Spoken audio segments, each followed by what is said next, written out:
Welcome back, everybody, to the When Bards Attack podcast. I am your Dungeon Master, Doug Kapoff, and we are about to get back to StarFall. We'll be bringing our players back in a minute. We were off last week, but welcome back. We're going to jump right back into our campaign. I'm going to bring our players back in. Welcome back, everybody. Hope you all had a good week off. It was awesome. At long last. Yeah, thank God. Jesus. What does it Joe, your barn door is open. Nice. Well, I had to get it out before the DoorDash got here.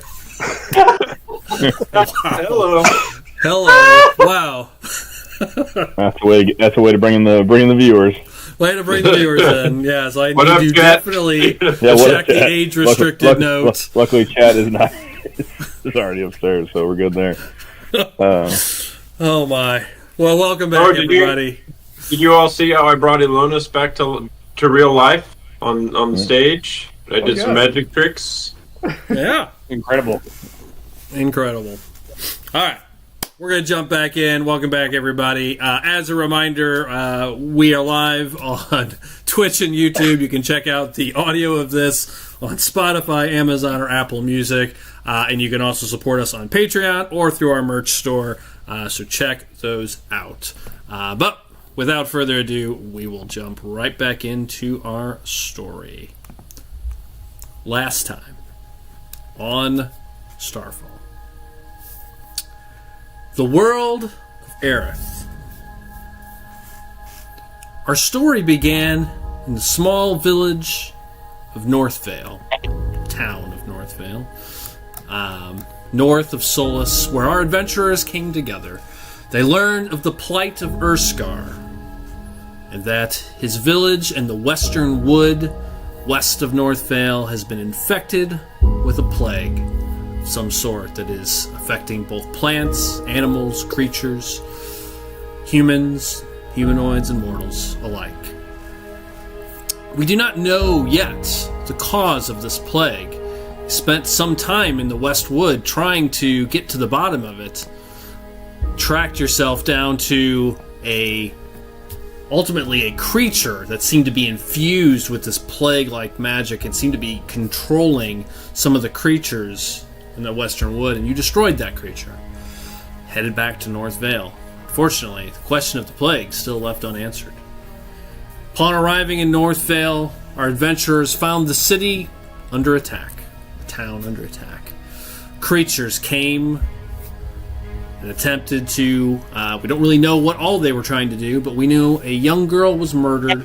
We learned about the Star Children.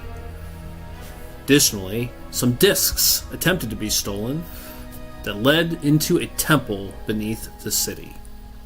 Our adventurers made their way into the underworld of North Vale, in the mines there, where they found armies from the north, Pedora, there, mining out a crystal structure. After investigating the structure, you all found a crystal in its center. The living embodiment, the spark of Miriam, one of the gods of Aerith, resting there. She'd been resting there for thousands of years, and she only expected to be resting there for a short time. Taking the crystal, you guys made your way back to North Vale and ultimately decided to head to Solus. Traveling with a paladin, a member of the church, you headed south to Solus, where this witch appeared. Once again, this powerful creature who seemed to want you to give her the crystal that you had taken, wanted you to step away from this story, to leave what was happening alone. You all fought back, and ultimately vanquished the creatures she summoned against you, and you continued on to Solus. In Solus, our adventurers once again came face to face with the witch, were this time transported away to the birthplace of magic. There you met Lura, a hero from another world called Eladris, where you learned who this witch, who you've met now a few times, really was. something ancient, something more powerful than a sorceress, and older than the gods themselves. She is a weaver of fate, one of three. She appears to be angered by mortals who she believes are unable to control their own destiny and bring back balance to the worlds, something she has been trying to do for some time. A large battle ensued within the confines of an ancient temple there in the world of magic, where heroes from another world appeared. And right before things looked terrible, as they attempted to whisk Lura away, leaving you potentially stranded in this world, Lura made a wish, using a relic that he had carried from his family for many, many years, a ring of wishes, and wished that you all could also be saved, and that it was her, the witch, to be trapped there instead. Each of you were whisked away, powered by this wish, and the last thing you saw was her being encased in this crystalline magic. What has become of her, we don't really know. We've now returned back to Solus moments after you left. The bag left behind carrying the crystal of Miriam is with you still. You learned much from Miriam when you spoke with her, that her crystal has been corrupted, and that her brothers and sisters may equally be at risk of corruption, that you must find them. And it is only the children of the stars that could potentially restore her to normal. In Solus, this is a long recap on purpose because it's been a little bit, and we took a 4-episode sort of break from the main plot. In Solus, you guys have arrived earlier in the day. You intend to meet with the Duke to pick up an IOU for 800 gold, as well as a favor for your help in Northvale.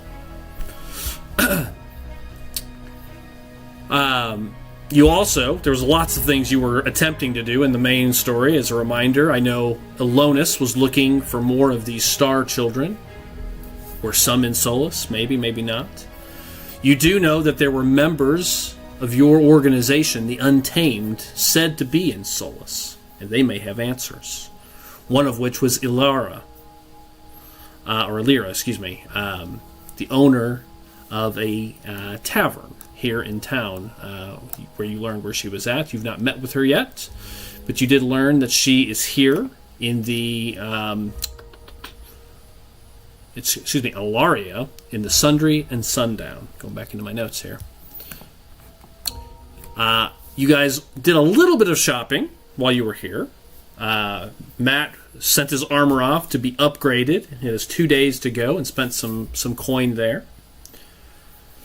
You learned of an underground fight club underneath the hammered nail from the Forge Master.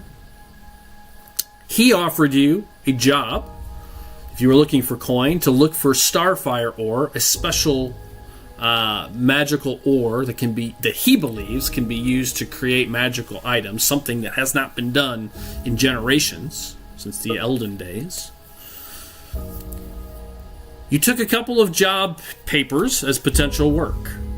One of which was for a noble to privately investigate a group of thieves operating within Hightown in Solus. You took a job for the Carpenters Guild to help fix lampposts within the city. If you remember, Solus has these giant spires, 12 of them, with giant lights at the top, and at night they glow this brilliant purple glow. There are also smaller street lights in the main streets throughout. You had learned that someone has been breaking them or sabotaging them in Lowtown, which is sort of like the slums of Solus. They needed help with getting them repaired. It was basically bodyguard work. And that is the job you took, and this is actually where we pick things up here in a moment. When you took the job, you learned that there was some sort of dispute between the Carpenters Guild and the Masons Guild. They were fighting over potential who was doing what and sabotaging what. There's a little bit of drama within the guild hall. But ultimately, you took the job. And that is actually where we left things off. You guys just reappear. You were outside this theater in Solus, just ahead of Lowtown, when you all reappear. And I'm sure there's going to be some unpacking here from everything that's happened over the last couple of days while you were away. Time here has shifted mere moments. You are fully rested and recovered. All magical items are restored. It is like you never left. But you have the memories of this place, the memories of Lura, and the things that you took from there with you. And so as we pick things up, you guys just reappeared off to the side of the main street. You're supposed to be meeting this engineer for the Carpentry Guild and the... what's the name of the other guild? Sorry. It is the Night Watch Luminaires that create these lampposts. And they were going to be sending a merchant or an engineer to you, and they were to meet you at the at this. Shoot, I can't. My brain has just stopped working. At this theater, that's the word I'm looking for. And so you guys have just reappeared. I will turn it back to you guys. Any questions? There's a lot of remembering there, so I want to try to get all my notes back out there as far as things you've thought about or agreed to or what have you. Any questions before we jump back in? When are we supposed to meet the Duke? You don't have a time. I think you guys were, the last I heard, if I remember, I re-listened to the episode because it's been so long when you guys got to Solus. You were planning to go there the next day, from my understanding. It was late. It was like 2 or 3 in the afternoon when you got there, and you never made it even up to Hightown. Remember, Solus has 3 levels. You have kind of the Midtown, Lowtown, and then Hightown, and then the Duke's Palace sits up on top. You guys never made it that far. I believe you were planning to go there in the morning. Okay. And where's the circus at? Not here yet. No, not in the city. But you do know they're on their way here after some investigating.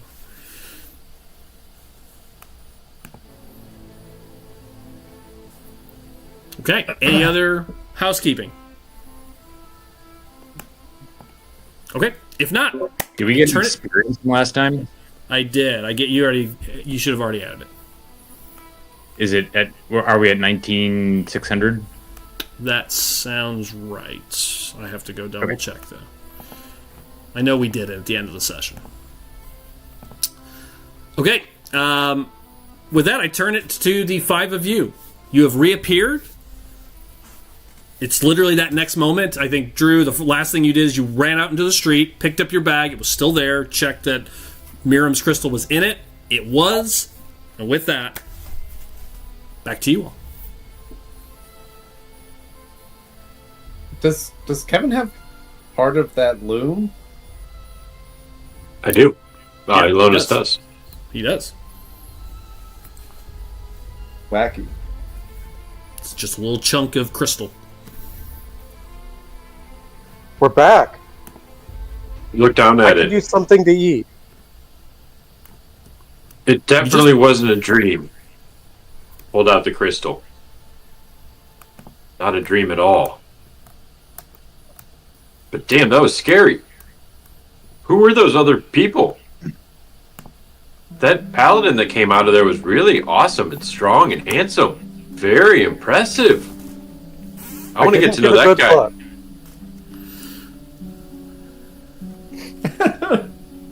I forgot about that bit. Yeah, and that squirrel was weird. But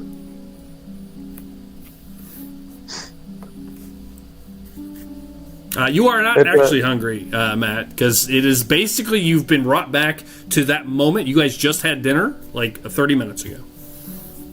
wow, still full. Oh, nice. These years. Doug, real quick about one mechanical thing, because we never really settled on it.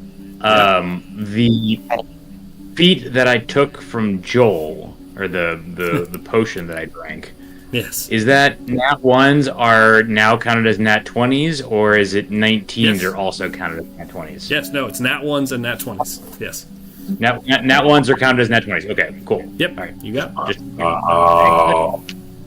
Wow. Well, I got a Rubik Cube.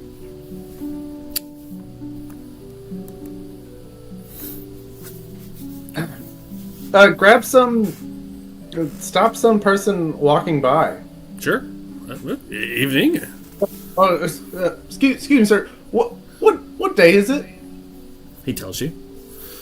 It's Christmas Day. He tells you. just think. It is actually, I've been keeping up with the dates. Hang on. If you would like to know the official dates. I don't need the specific. He's looking to figure out if where they are, with multiple days having just passed, but it seems like we're back in that same moment. Yeah, like the lady that was at the theater that Kevin just talked to, she is there still, same lady.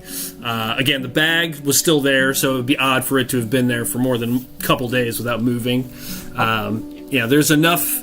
You definitely, he tells you the date. It's the same day you left, and the tavern down below. There's a tavern right at the entrance of Lowtown that was kind of busy. It looks like the same music being played. Like it's literally like a minute has passed. Like having like deja vu. Yeah. Like I've been here before. Sure. Yes. I mean, maybe this is just a really boring town where like nothing new happens and like Truman Show. Yeah, it's like a Truman Show Groundhog Day kind of thing. Like up there, that lady's outside. She's got the one dress. She always looks that way. I'm just glad because I'm glad this is the same day because I still have a job to do at this theater later. So, What job do you have at the theater? performance. What sort of performance? As an illusionist, of course. It lacks integrity. I'm sorry. I'm sorry. I know you're talking about your show, but do we want to talk about what the hell is going on? Like how I got this crystal. That is a part of it. Yeah, who's that Lura guy? Where were we? I mean, we were on another plane. Luro is a being from another dimension, and we seem to have come back to the moment from which we left. I mean, it's pretty self-explanatory. I've done that a bunch of times. Totally. Look, my actual uncle was a time traveler. He's told me a lot about it. oh, just like Karak's father. Maybe that's where I heard that from. Okay, not my uncle. Yeah, you're right. We've in my clan we actually do have tales about things like this that happen, but I don't believe I know anyone who's been through something like that personally. Dimension travel is very rare. Well, it seems like every time we take 5 steps, something like this happens. Ever since I met all of you, this is all crazy. Also, why is that bag still here? She came for that crystal, and then just left it here? I'm very confused by that. It is very confusing. Perhaps it has something to do with Laura's wish. Feels like a plot hole. I mean, it was in a pothole. No.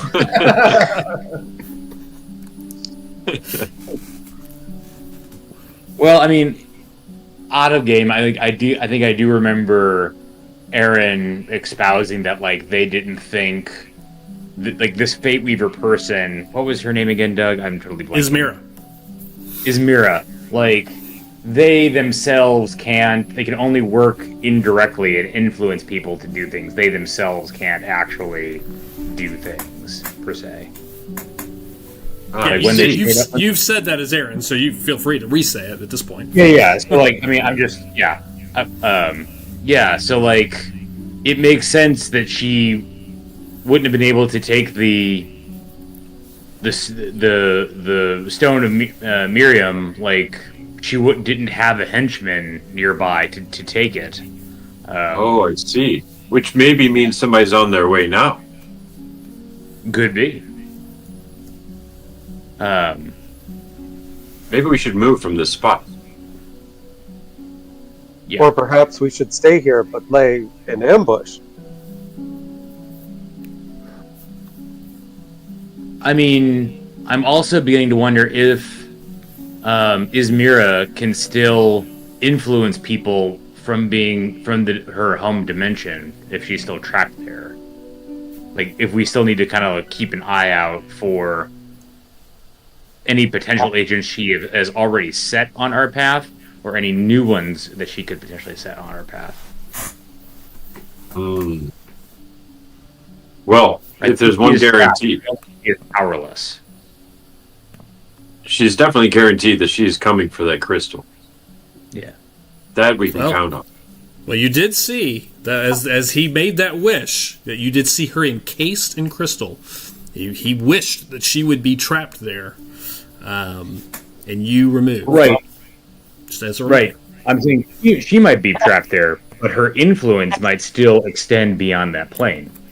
I think that's that is still make I want to make calls and stuff, right? Like, yeah. you She should might have apps. long distance carrier, great Wi-Fi, thing. Mail. Did we find out what she wanted with Miriam's crystal? Did Hard not. to say.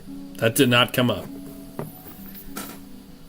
You got the impression that she has a plan, and all you know from her is that she has made it clear she did not want you interfering in whatever those plans were.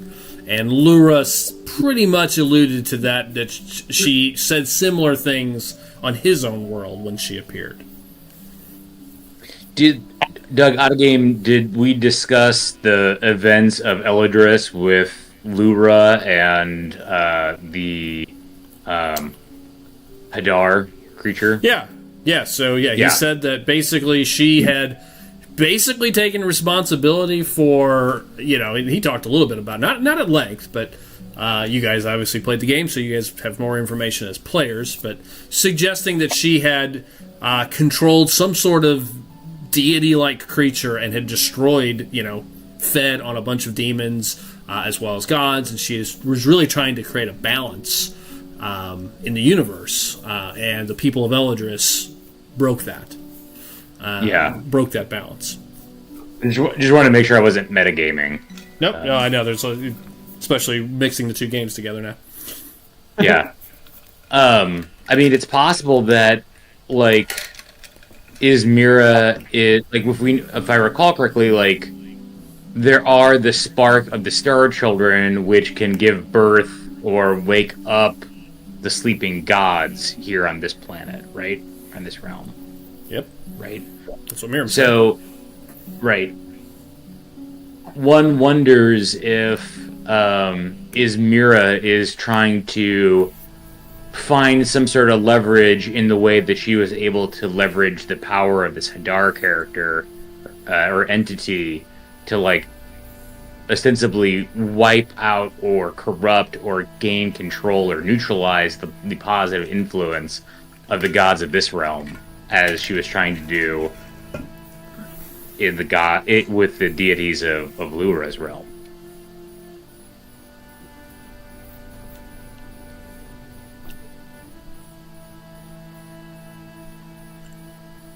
I know nothing about that. Hello? Was it Aaron? You hear a human voice calling across the street, walking towards you. Wave over to them. Oh, yes. You see two humans walking towards you all. One you recognize, Aaron and Willy Wah, is the member of the Carpenters Guild, who you met at the guild hall.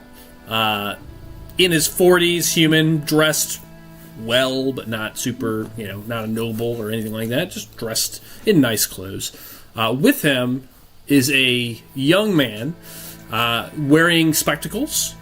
His short blonde hair, thin, kind of wiry, just a little bit, about 5'8", skinny, dressed in simple clothes, but carrying two bags crisscrossed over his body, like two satchels, basically. And the two of them, he's kind of watching and walking towards you all. Kind of fixes his glasses. Hello. But the human walks over. Aaron, was it? And Willywa, I believe. Good evening. Oh, hello. I see you made it okay.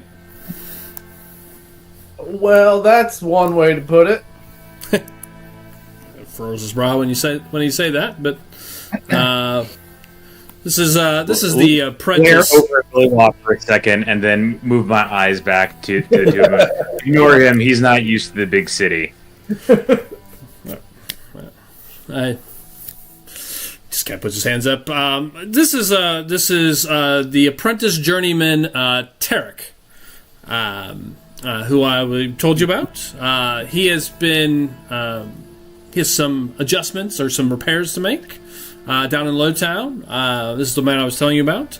Tarek, these are the two men. He looks at the five of you here, kind of taking you all in a little bit. This is are they all with you? Yes. Oh, wow. See? Nothing to worry about, he says. And he kind of pats Tarek on the back. There's a whole group of mercenaries here. This is wonderful. Yes, Tarek is ready when you are. I appreciate your help. If you recall, just a reminder, it's 200 gold per light that's repaired. Tarek, what do you say? About an hour per? Yes, about an hour. That sounds right. And there are currently 3 out in Lowtown. And I have all the repair parts for, so I'll leave you to it. Unless there's any questions for me, I'm gonna get home to my kids. But I hope you all have a good evening, a safe evening, and everything goes smoothly tonight. What are the names of your children? Oh gosh. He What? raises an eyebrow at you. Pardon me? You said you had children. Yes.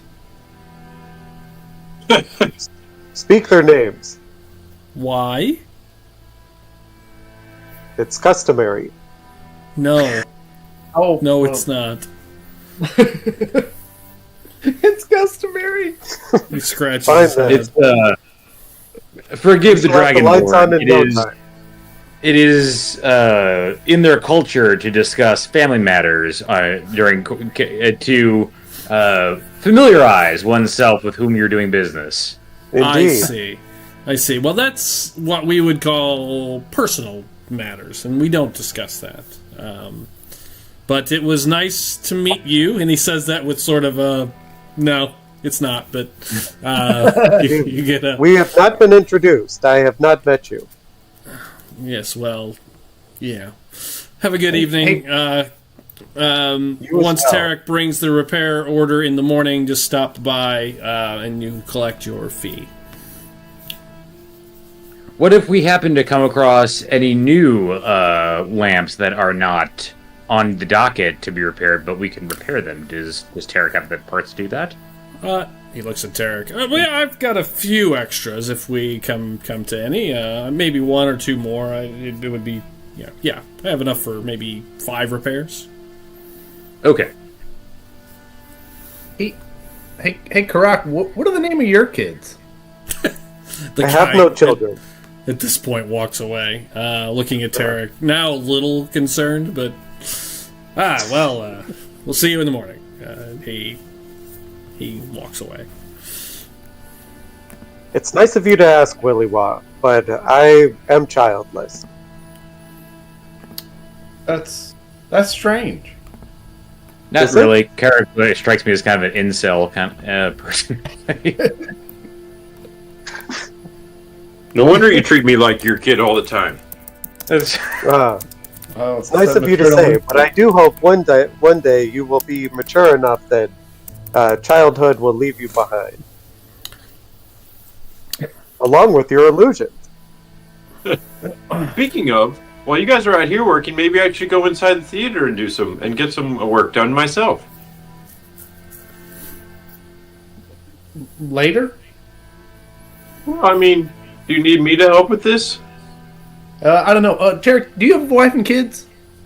No, I don't. I'm like 19.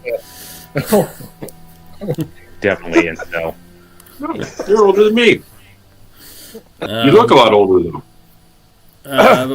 But my name's Tarek. Nice to meet you all. I appreciate you coming tonight. One of our other technicians got beat up 2 nights ago. I'm a little concerned, but feeling a little bit better now. He looks at Karak when he says that, and Urskar, kind of the two of you, big, muscular, beefy people. But whenever you're ready, Yes, We're on your schedule, man. You lead the way. yes, there will be no beatings tonight. Look Ilona's- over at Urskar and nod my head. Ilonas pulls out his sword. Haha, don't worry. I'll protect you. But Seriously, yes. we should go. So, Kevin, yes, you did. Just as a reminder, yes, you did find the theater. It is a downtime activity. I mean, if you really want to sit yourself out, you can do that to the story. But yes, there is a downtime activity where you can make gold plus tips based on performance rolls. At any point, you guys can have downtime. You guys just need to declare it. We don't have to run every minute of every hour and day. So if at any point you guys want to take downtime, you just say that, and we kind of move the clock along and do any kind of downtime type activities. That would certainly be one of them. Got it. Keeping in mind, there are some clocks moving in the story, as I've done in each chapter. As time passes, certain events are occurring, not necessarily in game, but around the world and around the place. Especially, I know Urskar has lots of thoughts about his own village, as an example, and what may or may not be happening there. All right, Doug, I was going to ask a question actually about that. Yeah, Since please. we're back to after we are going to go do this thing, is there such thing as like I guess it'd be in a magic shop, but maybe, I don't know, someone to see to give me an idea what's going on in my village right now. Almost kind of like a Like a Zoom scrying meeting. device? Yeah, So basically. Didn't you get one of those? Willy I did not. Willy Wonka bought did. one, but I didn't see that, so I'm pretending like I didn't see that. So I'm No, saying, you is there were a there. person to go? You Was I were there? all So I there. didn't know if I was or not. So I don't know if we each kind of did our own thing separately, kind of with that. So Yeah, he was all purchased kind of at the same time. okay.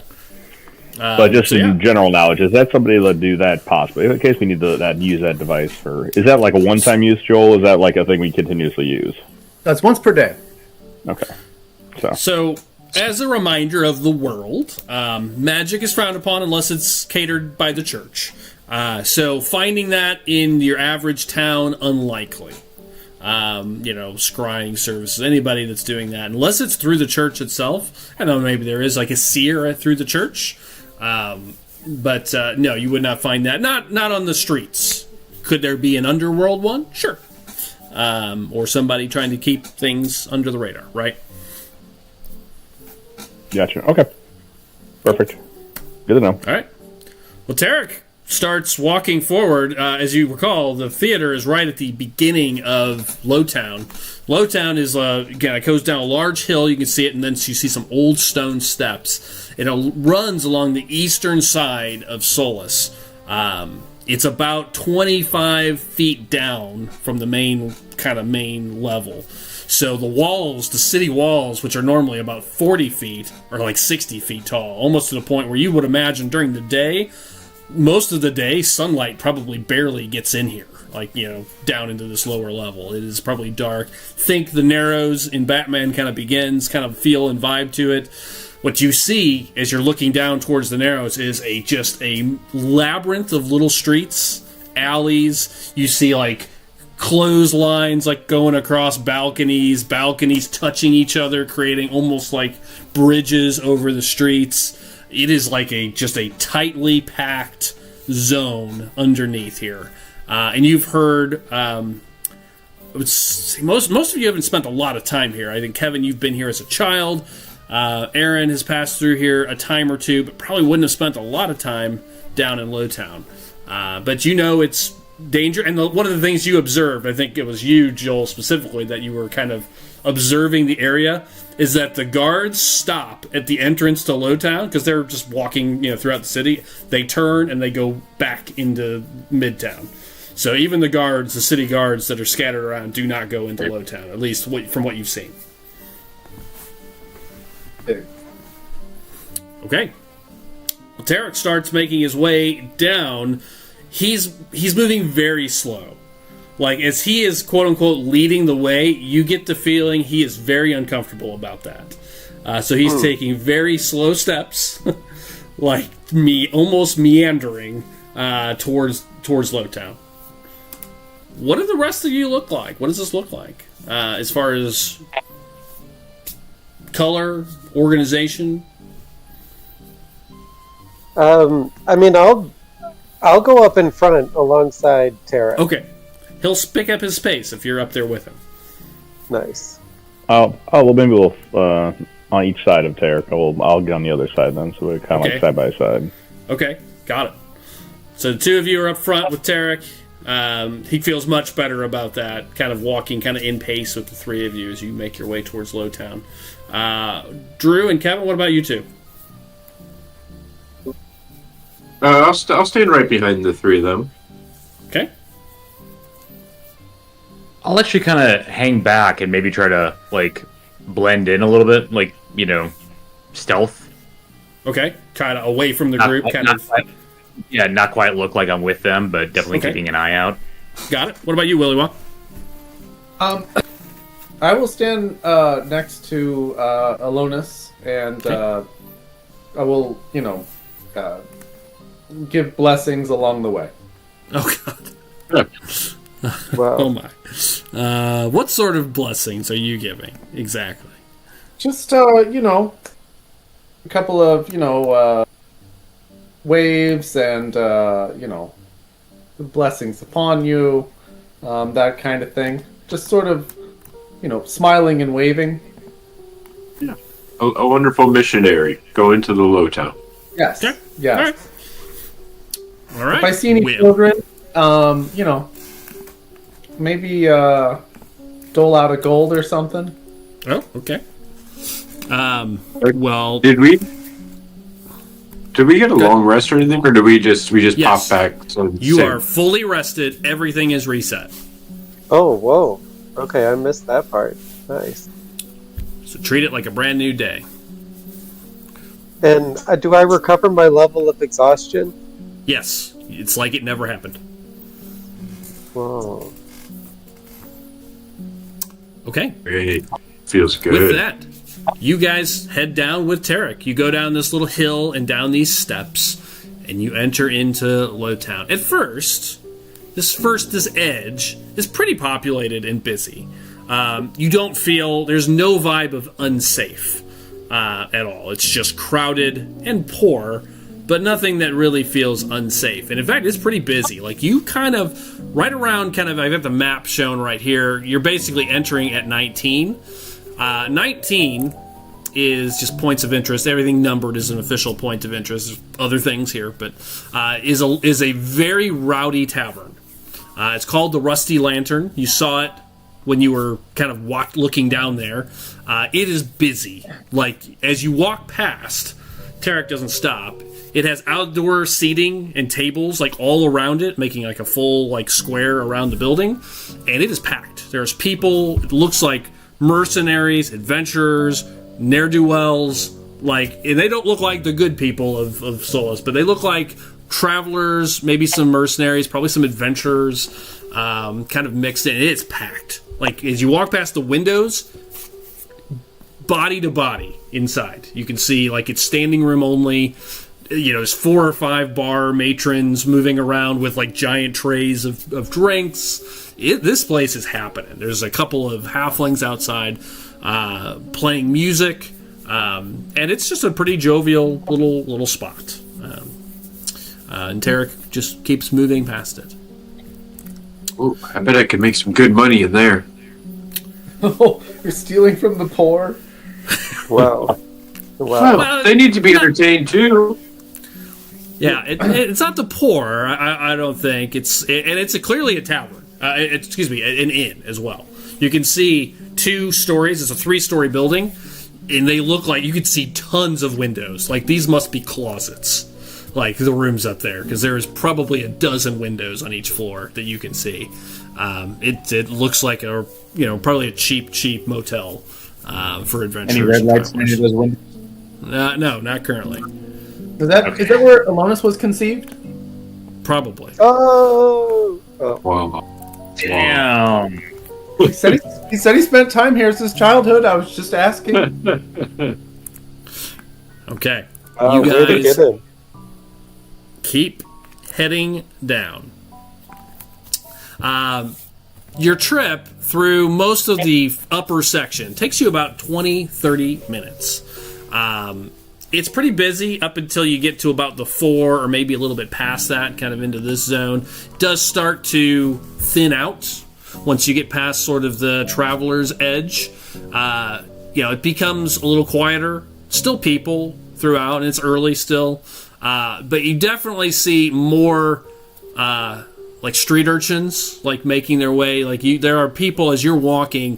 Tarek tenses up, just kind of watching, and I would say all of you with any sort of active perception can tell there are shady things happening in the corners of streets. You see deals being made, people talking quietly. They stop talking when you walk by. Like people watch you as you go. It's definitely things happening. There are people in the streets. There are a couple little vendors selling things. But it looks like most of them are sort of closing up. You can tell. You can see boxes getting kind of closed up, picked up, and whatnot as you travel down. The main drag is well lit with these street posts so far. None of them have been out, and they create this sort of purple hue, which kind of creates an eerie kind of look. And outside of that purple hue, it's very just dark and shadowy throughout. And the wall blocks really the night sky, so you don't really see any starlight or really any moonlight. Besides this purple light, it's really just this dark kind of alleyways in all directions. Anybody doing anything of note, or are you just kind of following Tarek? He pulls out a piece of paper and he's kind of looking at what looks like it's some directions. And he's just kind of looking at that and looking at. There's little street signs and little notes about where things are, and he's kind of looking. He's like, "It's not much farther. It's not much further." And he says, "About another quarter mile." He tells you. Alonus, I've noticed that in all of the bigger populated concentrations that we've come through, there is always a sort of like group of houses that look sort of like this. What is it about the civilization here that compels people to live in such a way? Well, unfortunately, it's really not that they want to. It's that I think they have to.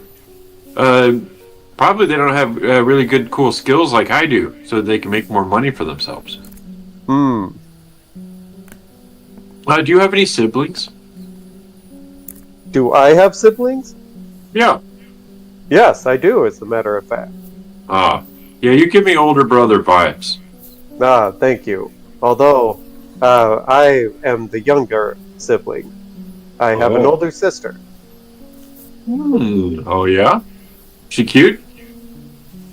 Sister. Eh? Among my people, she is considered highly sought after for her skills in her own right. Oh, yeah. Well, fortunately, my sister's dead, but Oh, She was really, really, really smart. Great singer too. is that right? Was she also an illusionist? No, I bet she could do some amazing stuff though if she was around today. She would impress all of you. Did she... As you're having this conversation, you pass Area 17. And you can tell Tarek is starting to look more closely at his directions and looking kind of at each street. But at 17, you see it kind of dips down another stair. Like at this point, it drops another like 5-10 feet down into a lower level again. And at that stairwell... Do you mean 17 or 4? 17. Did we pass... What was it 4? Sorry. 4 is just my note that this is Lowtown in my own notes. Okay, officially. right. Okay. Right. Yep. At 17, you pass. So you come down these steps, but as you're walking past them, as you just kind of look to an eye, to the right, you can see that there's another stairwell. So this continues head south. There is a kind of a place where you could turn, and it looks like it could go down even further, and it looks like an entrance to like a sewer area. Or an underground area, and you can see stairs that lead down into like maybe a cistern or something like that. It looks to be partially caved in. Doesn't look like it's used. Doesn't look active, but you do see a stairwell that kind of tees off of the stairs you come down into this next level. It gets quiet at this point. Like when you come down these steps, and I'd say Aaron, as you're kind of finding it harder to blend in because there is very few people at this point. It's probably about 8:30 now. It takes probably about an hour to make it down into this area. It's getting quieter. There's very few people around, and your footsteps like make echoes as you walk. And at one point, finally, he looks to the right. And you see an alleyway. It goes down. It's something above an alleyway. It looks like maybe an actual street. And you can see one of these lampposts, and it is off. Ah, there it is. It's number 221. Yep. This is it. And he looks down the alleyway and kind of gingerly looks up at the two of you. to go first. Is there something that concerns you? Just it's dark and can you make sure it's safe? Yes. We're Urskar. I feel like we can make sure it's safe. Yes, we can go check it out. Why don't you stay back here? Alonis, maybe you could stay with him. And yes, I'll protect you. And walk forward and take my warhammer off my back as I walk into the alleyway. Yeah, have my trident into my hand. It's a little bit bigger than an alley, but yeah, it feels pretty close. It's very claustrophobic. There's two balconies that crisscross and create, one's kind of forward, one's behind, and the two of them touch to the side, creating almost like a full landing above your head for a moment. And you have to kind of move underneath it, ducking under some clothes and whatnot. I mean, like, it is tight. But it opens up into this larger area where this lamppost is at, and you can see two other streets and two other alleyways that lead in other directions here. It's damp down here. Like, there's puddles. You're not sure how long that water's been here, but it's pretty stagnant. It has a little bit of an odor to it, almost sewery, as you kind of move through it. And yeah, you make it there. You see nothing changes. There are some people, though, as you look. You see in two of the windows, and these buildings are all 3 and 4 stories here, all right next to each other, or have a small alleyway where only one abreast could go through. On 2 of the buildings in this alleyway, above you, on the second floor and the third floor, you do see curtains kind of push back as you guys come in, and you see people looking down. little light in the window, kind of for a moment, like a candle, like it's brought kind of towards the window. You can see just a shadowy figure up there looking down at you. Doug, do we get any more information outside of the person that was trying to fix this stuff last time? Was it just roughed up? Like, did it say how many? And he I had don't looked think at the you person? asked. I don't think you asked. I don't get any more information, so okay, no You problem. can ask Tarek when he walks over here in a second if you'd like to have more chat with him. Okay. When he comes, yeah, before right now, just check the area, make sure it's clear, and then maybe walk back towards him after that. Okay, you're going to walk back. What about you, Karak? Yeah, You after staying by the light clearing post? the area. Yeah, I'll stay by the light post. Okay. All right, you come back. Everything okay? Coast is clear. Walk with me, and I want to ask you some questions about what's been happening here. Sure. Yeah, he starts walking with you. And as he's walking, he puts his paper away, and he opens up his bag, and you see him grab a couple of things in his hands, like a couple of tools. You see him pull out a small, what looks like a small crystal, about the size of, probably about 2 or 3/4 long. Pulls that out, and a couple other small things. Since the last person who got roughed up, did they say exactly what happened to him outside that he get roughed up? Like, did he jump by a bunch of people? One person? Was it human? Non-human? He didn't see their faces. He said it was 3 men, all humans. 3 human men. It was in the dark of night. He couldn't see them. He said they were dressed poorly. He assumed it was just some of the rough folks here that live down here. Tried to jump him for, thought he maybe have some money. We don't keep any money on us. As you recall, this guild literally was going door to door up on the main level next to every light, taking gold from every shop. You guys watched them go door to door. And if you recall, they had a mercenary with them, walking with them, as they went. And in fact, there was a whole conversation you guys had. It's been 4 weeks, but I re-listened to the episode about, why do they hire us if they have their own mercenaries? There was a whole dialogue that was, that you guys started to have. But that's what he says, and he makes his way towards the lamppost. Kevin, what are you doing while Urskar and Tarek walk up down this side street? So they're going to side street. Where is Karak at right now? He's over by the lamppost down that little side street. Oh, okay. Got so you're it. kind of on the main street, and Aaron is trying to. Are you at this point continuing to stay behind, trying to kind of just stay in the shadows, Aaron, or at this point are you kind of making your presence clear? With more people being not around, I guess would have more distance, and probably be more in the shadows. Okay, so you're staying back, maybe a street or so back, kind of watching the street, and okay. Yeah, basically kind of watching Urskar and Karak and Tarek kind of move, and then seeing if kind of hanging back far enough to see if anybody kind of moves in from behind them or kind of boxes them in. That kind of stuff. Yep. I'm going to very stealthily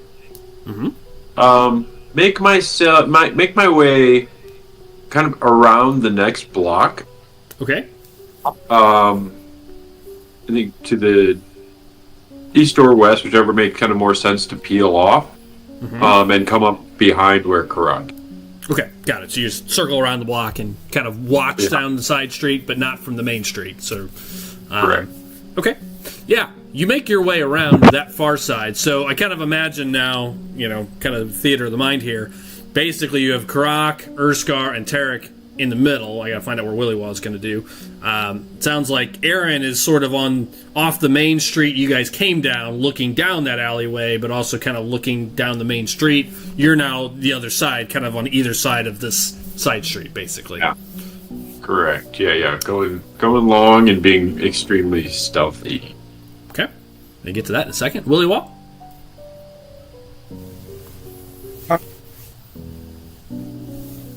I'm gonna not stand in the middle with them. I'm just gonna stand off to the side. on the main street, in the side road that led to this kind of. It's almost like a little tiny town square. Main street. Sort of like the main way that you would enter into here. Okay. I want to stay within 60 feet of the center. Okay. Because I'm going to cast a silent image on the lamppost area. Okay. Of basically just the lamppost as it is, with nobody messing with it. Oh, interesting. Okay. It's You cast is it? It's a 15-foot cube. Okay. Okay, so you cast into it. Interesting. That's going to change my next statements. Okay, so you do. Is that a cantrip or is that a spell?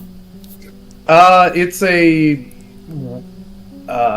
spell. It's a first level spell, but it's a warlock ability, so it's free. Got it. Understood. So you start concentrating on this, looking down. Okay. Yes, and do pray, position while I'm concentrating. Got it.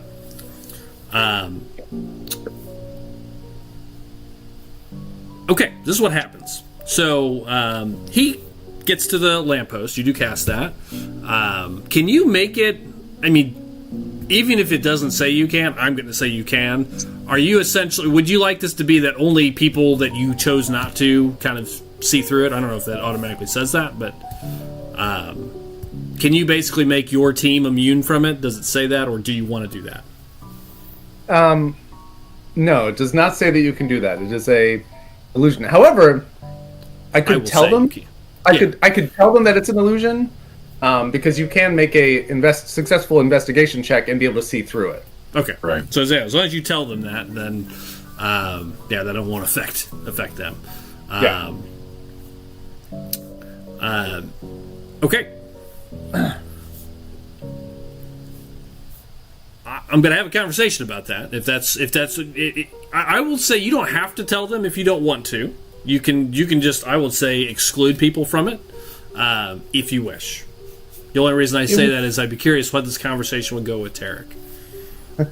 Well, for Tarek, since they're inside of the illusion, they wouldn't, so it's only people looking into it. Correct. Okay, got it. That works for me. And that could be simulations around it. Because he'd already be interacting with the object. Yeah, Right. you'd already physically be interacting with the illusion, so you would know that Okay, it that was works. an illusion. Perfect. So you don't have to tell them. I was just curious. I'm going to be a little more careful as we go forward about magic use and knowing the stakes for it. So. Also, this I'm not. This is a mental cast, so Sure. I don't say or do anything. Sure. So yeah, it's all. I was just saying if you were going to tell them, if that was our our cue. But okay, very good.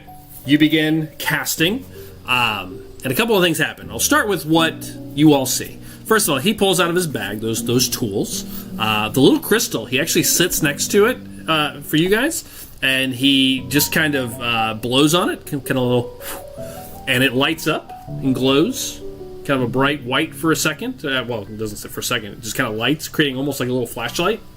And he sets it next to him, kind of creates just a little 5-foot glow around the lamp.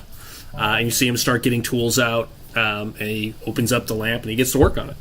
And he starts working on it. So you guys see him pulling tools out, pulling pieces out of it. It looks like it's been... As you get closer to it, Karak and Urskar, you can see there it looks like it's been busted. Like, it doesn't look like it just malfunctioned. You can tell. He's, like, pulling out parts that look like smashed. He's like, and you know nothing about it, but you can tell smashed versus, like, malfunction. Like, he's pulling, like, small pieces out and, like, no, that's not right. He's talking to himself, too. Like, oh, my, how did this happen? Yeah. He starts pulling out repair pieces and starts plugging things in. But while you're all watching and looking, Kevin, give me a stealth check, please. Oh, be my pleasure. I rolled randomly to see which direction. Natural 20. 29. Wow. You are very hidden. Nice. The illusion, that's because I'm just an illusion. Okay. While you're hiding, looking down into this alleyway, you see, you hear footsteps kind of come around a far side of a different kind of alleyway, kind of between where you're at and where they're at. You hear it, and you see three people appear in a little side alleyway, and Urskar and Karak, they're not hiding. You see and hear three people. Footsteps come out, and they look and they stop, and like stare at it, probably longer than you would think normal, like anybody walking up. And you see three people.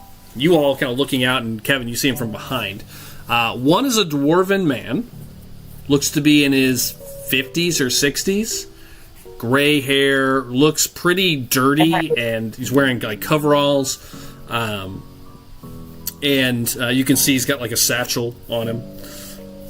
You see another human man that has a similar look to him, like a laborer. Like looks like he's wearing like kind of dirty coveralls and what have you. He's human, probably also in his 40s. And then the man in the middle, however, has a very different look to him. As he moves around the corner, you see him for just a second, Kevin, and Willywaw and Drew, you would, from the far side, would see them turn and face you. So you see these two men, Karak and Urskar see them, and then this third man. The third man is taller than the human. The human's probably about 5'8", 5'9". This guy in the middle, who's also appears to be human, is about 6'2". He stands a few inches over him. He's wearing nice leathers. A nice studded leather cloak, like chest piece, wearing a pretty nice looking traveler's cloak over it. You can see a weapon tucked into his belt. Looks like a sword of some sort. Not a long sword, something short, like a short sword or rapier or something of this, or a scimitar. He's got short black hair and a black goatee, dark skin, looks very tan. From what you can tell, he does not look like any of the humans you've seen in Northvale or the traditional humans that you see in the shops and moving around predominantly in Solus in your time you've spent here. He looks foreign, and he's wearing a red, what looks like scarf over his shoulders. And kind of wrapped around into his cloak. You can see it brazenly, like it's bright red cloak, a red like scarf. And they stop. Joel, what is your investigation, or what is the investigation save on this? Yeah, sure, absolutely. It is a against my spell save DC, which is a 15 to see 15. through the illusion. Correct. Yeah. Okay, got A it. successful investigation check.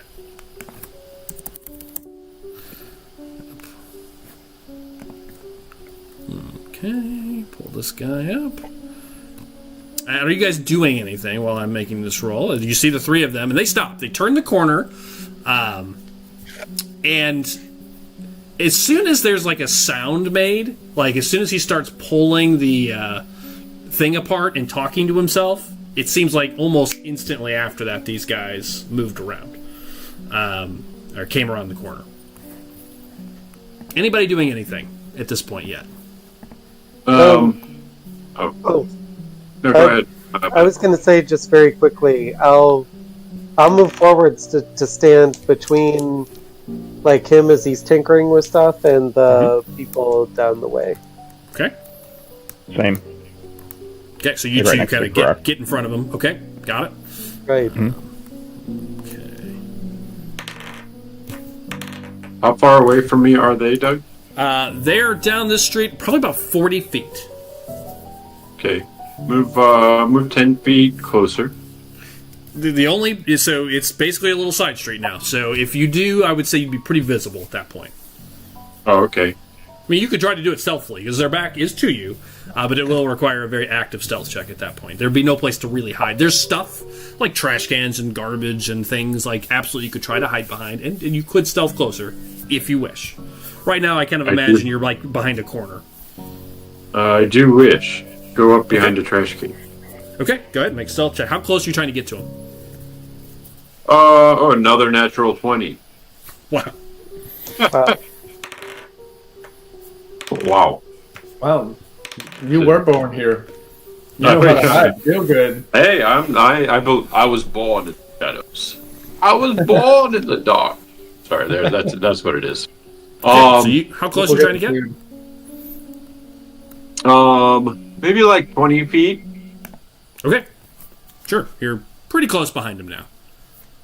Are there any like medium-sized rocks or anything around? Something large size? I mean, just a little trash and debris. I would say nothing that's going to do a lot of damage, but certainly some small like debris, couple small rocks, trash. Just prepare Mage Hand to pick something up and drop it upon one of them if the time comes. Okay. All right. The three of them are looking towards the thing. What they would see, unless they saved, is basically that you are not there. So you two kind of move forward. But the two on either side are looking to kind of look back at him. What do you mean? He's not here yet. You actually hear him say those words. He's not here yet. And you hear the guy in the middle go, cute trick. Well, I wonder what we have here. And he steps out a little bit further. Hello? You hear him kind of speak out. Actually, Doug, is there a Jedi mind trick? Is there another trash can sort of like on the other side of the alleyway? What do you mean? Like, is there just like a little further, not where I'm at, but is there another trash can elsewhere? They're all over the place. Yeah, you tell me what you're trying to do, and I'll tell you if it's possible. Just to like rattle one back and forth to like make them think somebody's over there. Over Break which them up. way? Like past the group, or down a little side street? Where are you trying to misdirect to, or back towards you? Not towards me. Like I'm kind of having a hard time exactly where everybody's understanding where everybody's acquainted. Where everybody's located. Let me do this. It's a good point. Theater of the mind can be tricky in this situation, so let me do a new quick little tiny scene. Let me do this. Scene. Let me just do a blank scene here and activate it. Just for colors purpose. I just pictured Gaba smacking his guard. Like, that's pretty much what just happened. The two rolled a 2 and a 4 on their investigation check, and he rolled an 18. Straight roll of 18. So he immediately saw through it. They're like, what? There's no one here. So if you kind of imagine, if you... let me make this so it doesn't even matter. You don't need any lighting, no token vision. Let's just make this simple for the moment. So if you kind of imagine, you've got Karak and Urskar kind of looking down this street. I'm just going to use this Aarakocra because that's what I got handy. And you're kind of just behind them. And Willywa is kind of out here. So they're kind of... Aaron and Willywa are down this side street down here. Got it. They're kind of in the middle with Tarek with this little light pole. And they came down an alleyway that is really... I'm just trying to draw here. Like, basically they're at the alleyway. Kind of like another side alleyway that kind of went that way. There's many of them. There's another one. Oops, wrong one. Wrong picture. There's another one right kind of this direction that goes across, and then you have kind of the main one that's your kind of the main street kind of going down the middle right now. Got it. Okay, cool. If that makes sense. And this is like basically like this like a little square basically. Okay. In that case, let's let's say, let's use Mage Hand actually to lift up and drop a trash can lid onto a trash can, like over here. Okay, so try to distract him that way. Let's break him up a little. Okay. You hear this sound. Willy Wall, really close to you. You see a trash can kind of shakes. Aaron, you would see kind of a glowing hand from your vantage point. Willy Wall, you would see it as well, kind of appear and kind of drop it. And you see the human and the dwarf kind of like look around. What was that? What was that? And you see, you all, Alonis can't see it. Everyone else sees this foreign man kind of smile when this happens. You see this big white toothy grin over his kind of really tan skin. I would think, Willy Wall, you're from the south, right? Oh yes. He is from one of the southern kingdoms. He definitely looks like he's from one of the southern kingdoms. But he just kind of gives a big toothy smile, and he just kind of, hold on, look, hey, it's okay. No one's here. We don't need any trouble here. But you can drop the act. He says. He's looking right at you and Urskar, Karak and Urskar.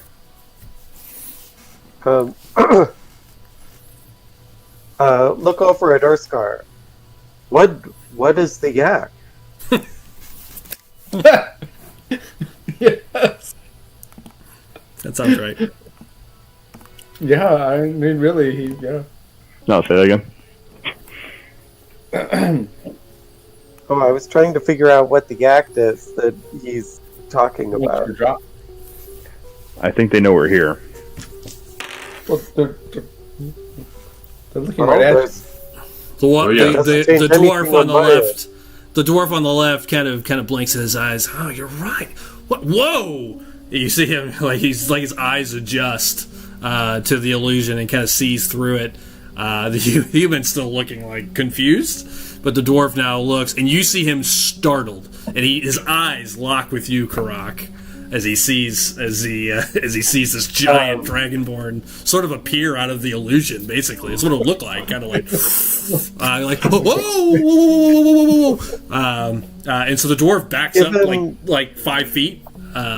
Yeah, give him a nod as I hold my warhammer in front of me. Looks like our friends got themselves a brute squad, he says. Doug, real quick, does this guy sound like he's from Vidia, or does he sound like he's not from Vidia? No, he sounds like he's from Vidia. He sounds like and looks like he's a southerner. Yeah. Whisper to Willy Waw, how come you don't sound like you're from Vidia?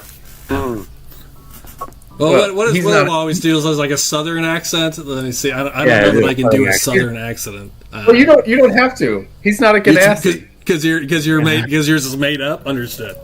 Oh wow! You can throw it around. Shots fired. That's what he says. He goes, looks like they got themselves a brute squad. It's fine.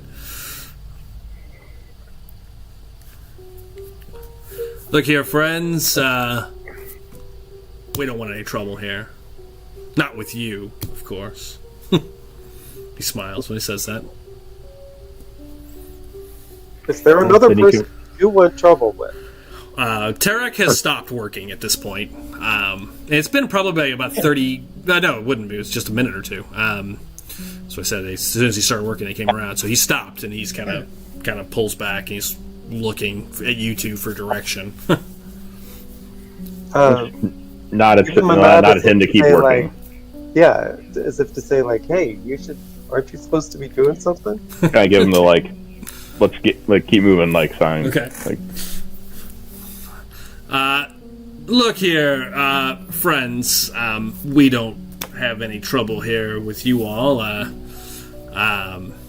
My name's Vincent. It's a pleasure to meet you all.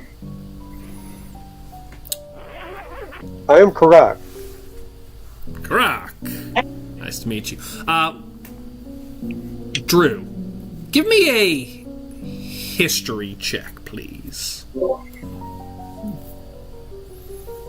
think you and Kevin, you saw him for a moment. Kevin, you can also give me a history check. I think the two of you would have a chance to know something. Natural 20. Are you kidding me? I actually kind of wish I was. No, that was another natural 20, yeah. Okay, roll again. Just roll something. No, don't I waste gotta it, see. Kevin. Don't I gotta waste see. it. Don't No, waste that's it. what he wants. He wants me to He waste wants them to all. waste it. I know. Don't give You've it to had him. 3. Let's see another one. Let's just look. All right. Let's just look. You know what, Doug? For that, I'm going to roll intimidation on you. Okay, please. Nice. Natural 15. No, but it did add up to 20. Okay, that's weird. By the way, Kevin, Fate go ahead is- and lose an inspiration for getting 3 20s in a row. Yeah. Oh, yeah, great you idea. you get disadvantage on your next roll instead. What the? Drew, you recognize the red scarf, and as he's talking, you recognize the red scarf, and so do you, Kevin. You've run into these guys before. You would know don't that like- You would know that red scarf is sort of an insignia of a group called the Red Mantle. They are mercenaries for hire. Straight up, just mercenaries for hire. I was going to ask if it was the mercenaries we ran into like a while back. Right. Because they had red on. They had the red like bandoliers Yeah. around their wrists. No, it Yeah, doesn't so I look didn't know like if it was that. something similar. No, this looks a little nicer. And yeah, you've not had any experience in the outer world to have any reference to this, but yeah, Drew, you've seen his look, his swagger, they are really well known down in Vidia more than they are in Caldisa. But yeah, you've seen those kind of red scarves, and they're basically a mercenary for hire group, and they're pretty. I mean, from what I know about the Kingdom of Vidia, it sounds like it's a kingdom of liars and thieves. So Pretty much, yeah. Wow. They are basically, they take contracts. They're pretty noble to the contract itself, but they can be pretty brutal as far as their reputation. Gotcha. Look, we have no trouble with you by any means. However, I'm afraid we're going to have to ask you to stop what you're doing there. And in fact, I've got 50 gold here. If you all just walk away, A big spender, huh? leave for the night, and walk away. Maybe leave. Doug, these guys are coming from over here, right? Yeah, they're where the Aarakocra is. Sorry, they are the Aarakocra. Okay, Yeah. cool. Yep.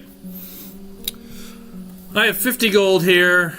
Take it. Call it a job done. Walk away from this. You don't want this, he says to you, Karak and Urskar. He does not seem like he has noticed anybody else. The dwarf and the human, I gotta check for the human again, see if he's seen through. Nope. Still, who are you talking to? What is going on? He's just like, he's quiet. The dwarf looks terrified of these two beastly, just bruisers standing in front of Tarek. And they've stepped back just a tiny bit. What do you say? Look over at Tarek. Should we take the gold? What? No, you're supposed to be here to keep me safe. What do you mean? I gotta get this done. I got 2 more. Oh, okay. Well, I mean, they offered us 50 gold. You're I being didn't know if paid that's you're being something paid you wanted. 200 per life. Yeah, I was gonna say whisper into Croc's ear. We're getting paid at 200 per one for him to repair these, so it's a little bit more than 50. Well, I'm not suggesting that we would stop doing what we're doing. I'm just saying, should we take their 50 gold? If you would like to take it and then we keep doing our job, I'm okay with that. Just have this conversation Very like well. out loud with him. Yeah, right in I front- assume you're having this just completely blatantly.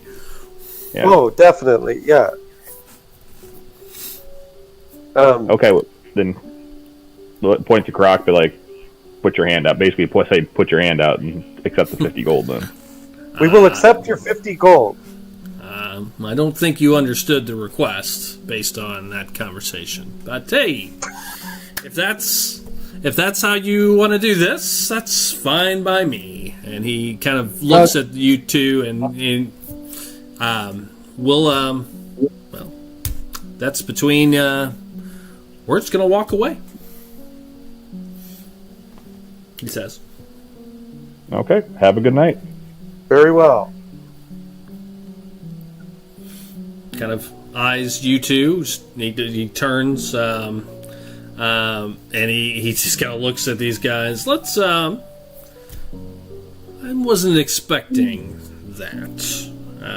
Let's. Thank you. Another time. With that, you actually see him do kind of a little bit of a little bow to the two of you.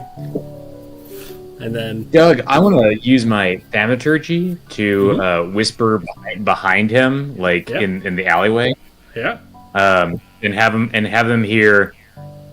But you can't leave. Okay. Who are you whispering that to? I guess all of them would hear it. Yeah. It's again. It's just from a point of emanation, but it is kind of an ominous whisper of. Yeah. But you can't leave. He starts to walk, and they start to turn back down the alley they came, and yeah, they all three hear it, and the two like, who said that? And you know, he stops, he smiles, and he looks back towards the two of you, and he's looking around, like you can tell he's putting things together, like you know the image that. Like he is suspicious that there is someone else doing something, and you can see him kind of looking. In fact, I need. Willie Waugh, were you hiding or are you relatively visible? I would not say that I was hiding. Absolutely not. But you don't look like you're casting. You look I'm like on the main. No, I'm not. Yeah, I'm just praying. Drew, I would like you to make a stealth check to see if he notices you back kind of on the main street as you're kind of looking. I got a 19. Ooh. Kind of looks down, sees Willie Waugh for sure, and you're just kind of in this kind of pale purple light. Drew, you're probably kind of hidden in kind of some of the shadows. So he kind of looks generally in your guys' directions. He sees Willie Waugh. You see him kind of smile again, kind of nods. All right, come on, let's go. Let's walk away. And he kind of directs them, who are like freaking out, looking in all directions, like it's fine.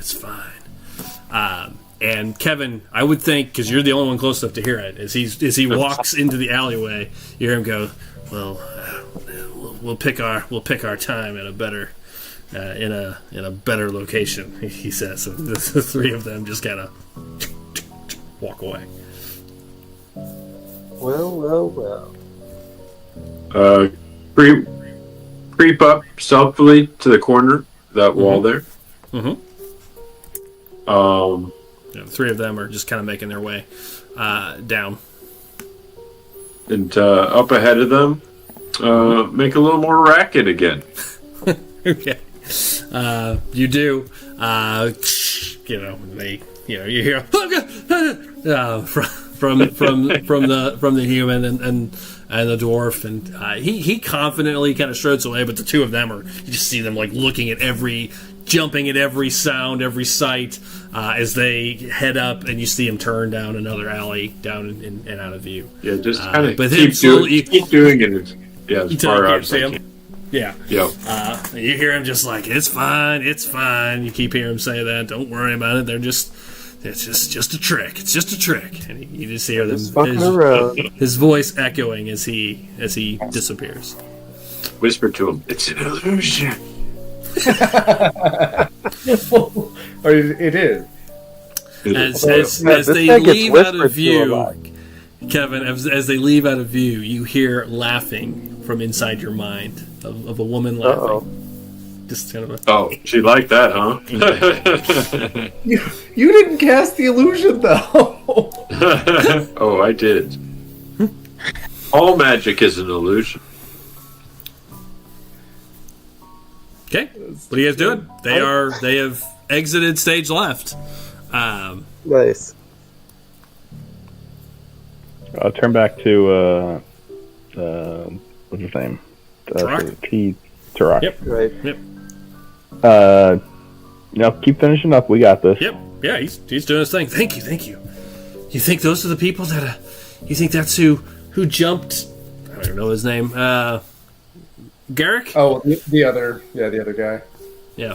That's a good possibility. So, in case they bring some more backup, let's get this done.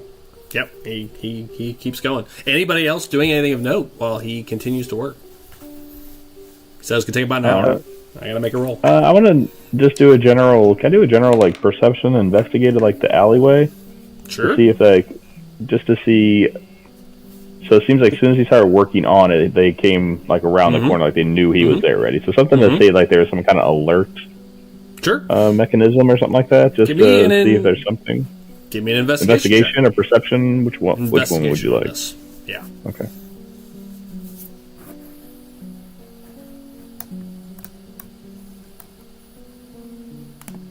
No, I'm good. 4. I'm good. 4. Yeah, it's dark, Jay, especially back here. It's dark. You really can't, it's almost pitch black back here outside of his little flashlight that he, illuminated. Yeah, I can't really see, so we're going to go with that, yeah. Exactly right. It's a role-playing game. We got to color it out with what happens. So you see him kind of spend a few minutes looking around. Anybody else doing anything of note? Any conversation happening? Got an hour as he continues to work. Are any of those other, like, those windows or curtains or lights, like, are they like kind of closed windows or lights going off, or from in the street you're in, unless you're going into towards where the two of them are, that's where they saw him, is in this kind of square. You don't see anybody looking down on where you're at currently. Okay. But I don't see like light cascading in, or I did see light and then out. And all he saw, and it would be tough for you to see it from your vantage point. They saw it up kind of in this little. It's basically just like a little junction of alleys and streets where this lamppost is. They saw it kind of up and kind of off to the side. It would be hard for you to see that. I would say Karak and Urskar, that light has gone. Like after you were there for a couple of seconds, you saw the windows kind of close. Hey, Doug. Yeah. Is it being a jack of all trades? Is there a way that I can help him so he goes faster? If you want to walk over and attempt to assess that, you may. Yeah, do You it. just take the help action, Kev, if you want. Give advantage. Yeah, well, this is pretty specialized. So give me as you look at it, give me an Arcana check. I actually have a cousin that was an electrician, so. Oh, God. Wow. Sweet God. I really can't wait for Alonis to meet up with Rivers' character. That's going to be fantastic. That's an 11. 11. You look at it. This looks pretty complicated. Like, as he's pulling out, you see, like, these little metal discs and little crystals and little... and you see there's, like, this black, what looks like kind of wiring and tubes, and you've not seen anything like this. This is pretty complex, whatever he's doing. As you look at it, it doesn't look like you can help him. Outside you could, hand him a tool when he asks for it, beyond that. And that might speed things up a couple of minutes. This is... My cousin never did anything this complicated. This is wild. This is pretty... This is... I went to school for the last 2 years. I've been learning about these. This is not easy work. It's very delicate, he tells you, kind of moving things around. Well, let me know when you need a tool. Solus is one of the only cities with these lightings in it. It's pretty rare to see in these day and age. But someday, all of Caldesa will have it, he tells you. As he continues working. About 45 minutes into this, you start to see kind of the main central crystal start kind of glowing with like a little soft kind of purple glow. Not bright yet, but you see it kind of like pop on. And you feel it and hear it and kind of like a sound. It kind of like connects, and then you start to see him make a couple adjustments. And as he starts kind of adjusting dials, it gets brighter and brighter and brighter, and you see it kind of lights up the whole area. That should do it. Kind of shakes off his hands, closes it up. Done. Took him about an hour and 16 minutes on that Oh, one. Lord. God, this guy needs Don't worry. to hurry. Scared. I learned quite a bit this time. I'll help you on the next one. That'd be great. Yeah, oh, it's not too far from here. If you're ready, we should be able to get at least one more done, if not two. Yeah, let's get them all Let's try done. for 2. Does it always take you so long? That one was pretty damaged, and I rolled really crappy. That one was pretty rough. I rolled really crappy. All right. Well, he starts picking up all his tools and stuff. And all right, thanks again. Yeah, let's keep going before it gets too late. And he's gonna walk out. I'll go with him. I'll stand alongside him again. He heads out. Continues heading south. It's quiet at this point. Now it is late. I mean, he got down here around 8. That took him about an hour. It took you about an hour, just under an hour to get here. It's probably 10 o'clock now, and you're getting close to that. And you do see the occasional person as you're on the main street, but it is getting quiet. The closer you get into, the further you head into Lowtown.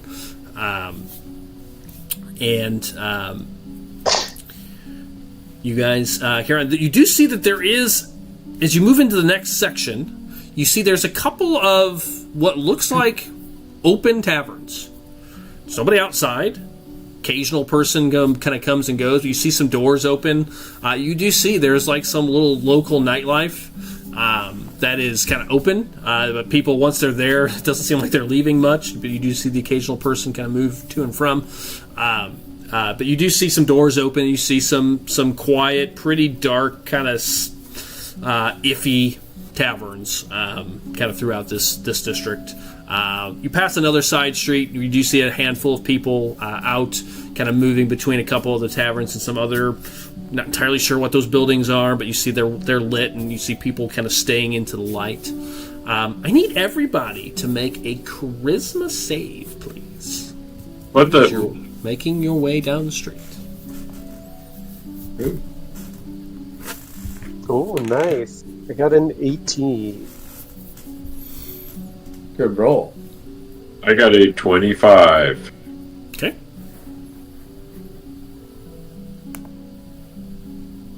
Ooh, 11 a for me. 12. 12. 12. Aaron, what was that extra D4? That was for guidance.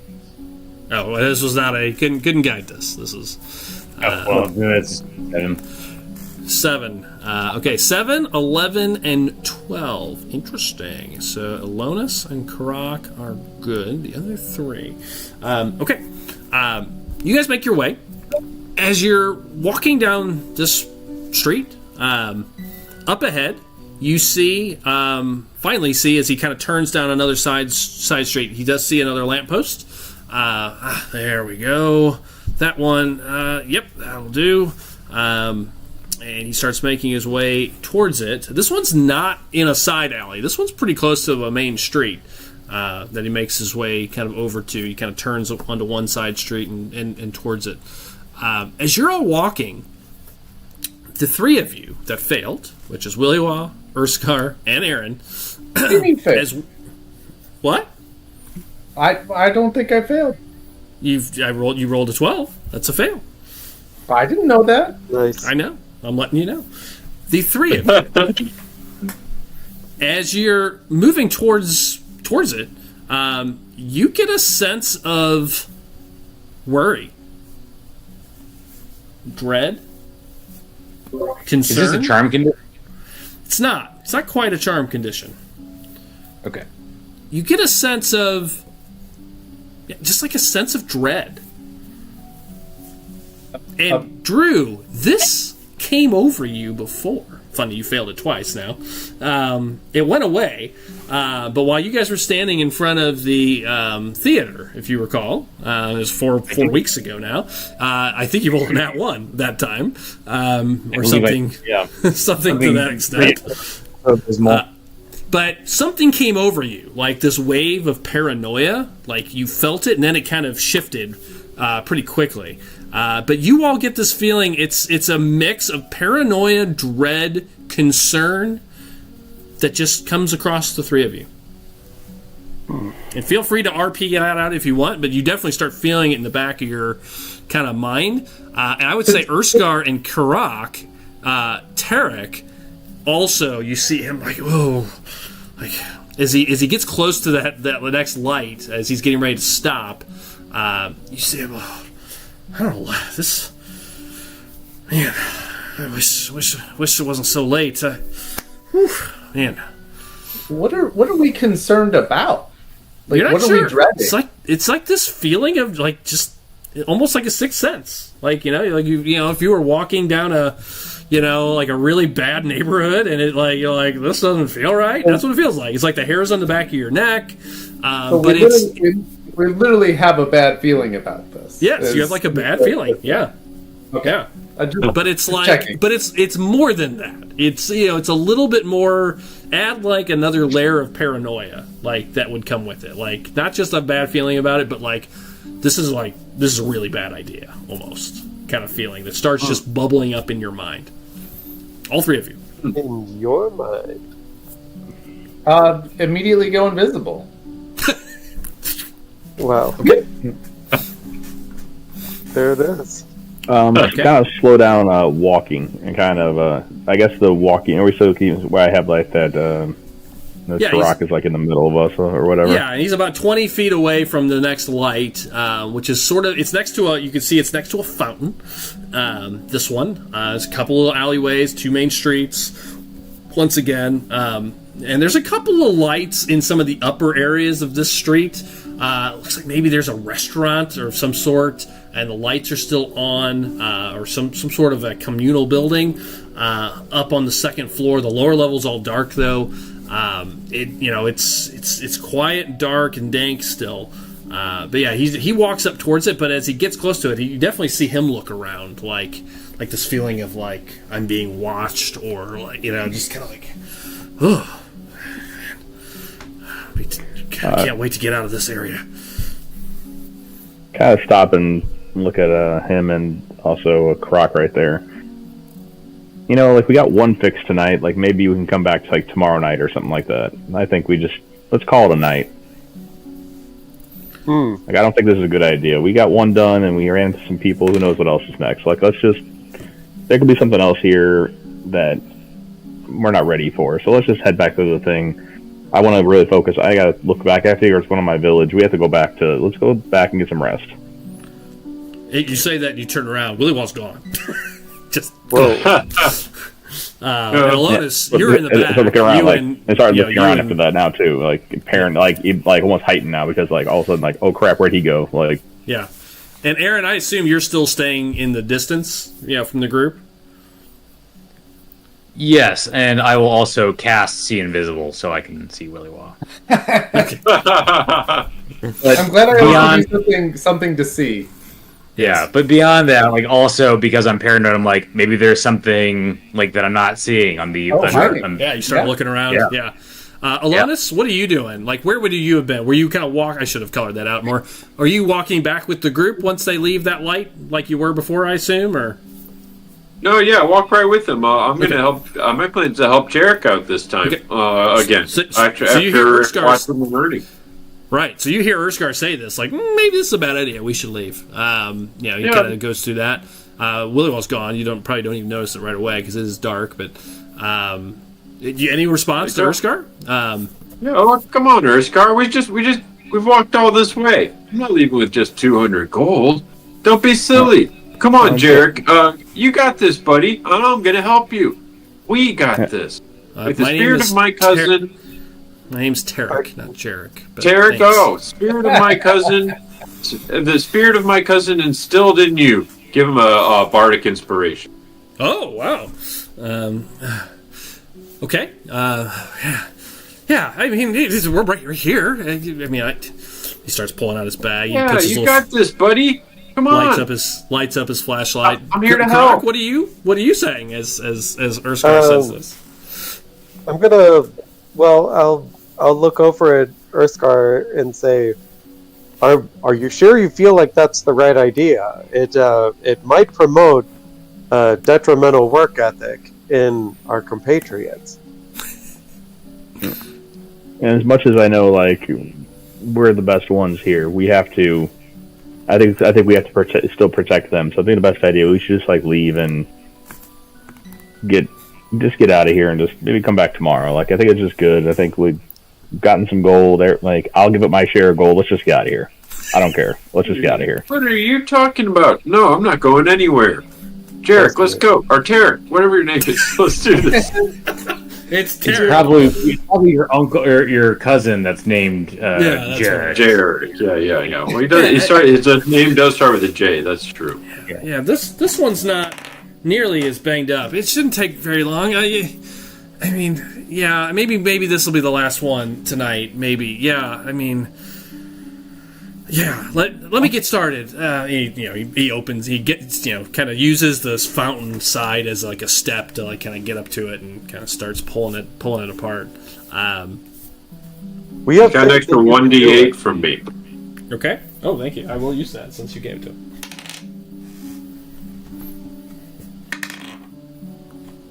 Wow, 24. Thanks to you.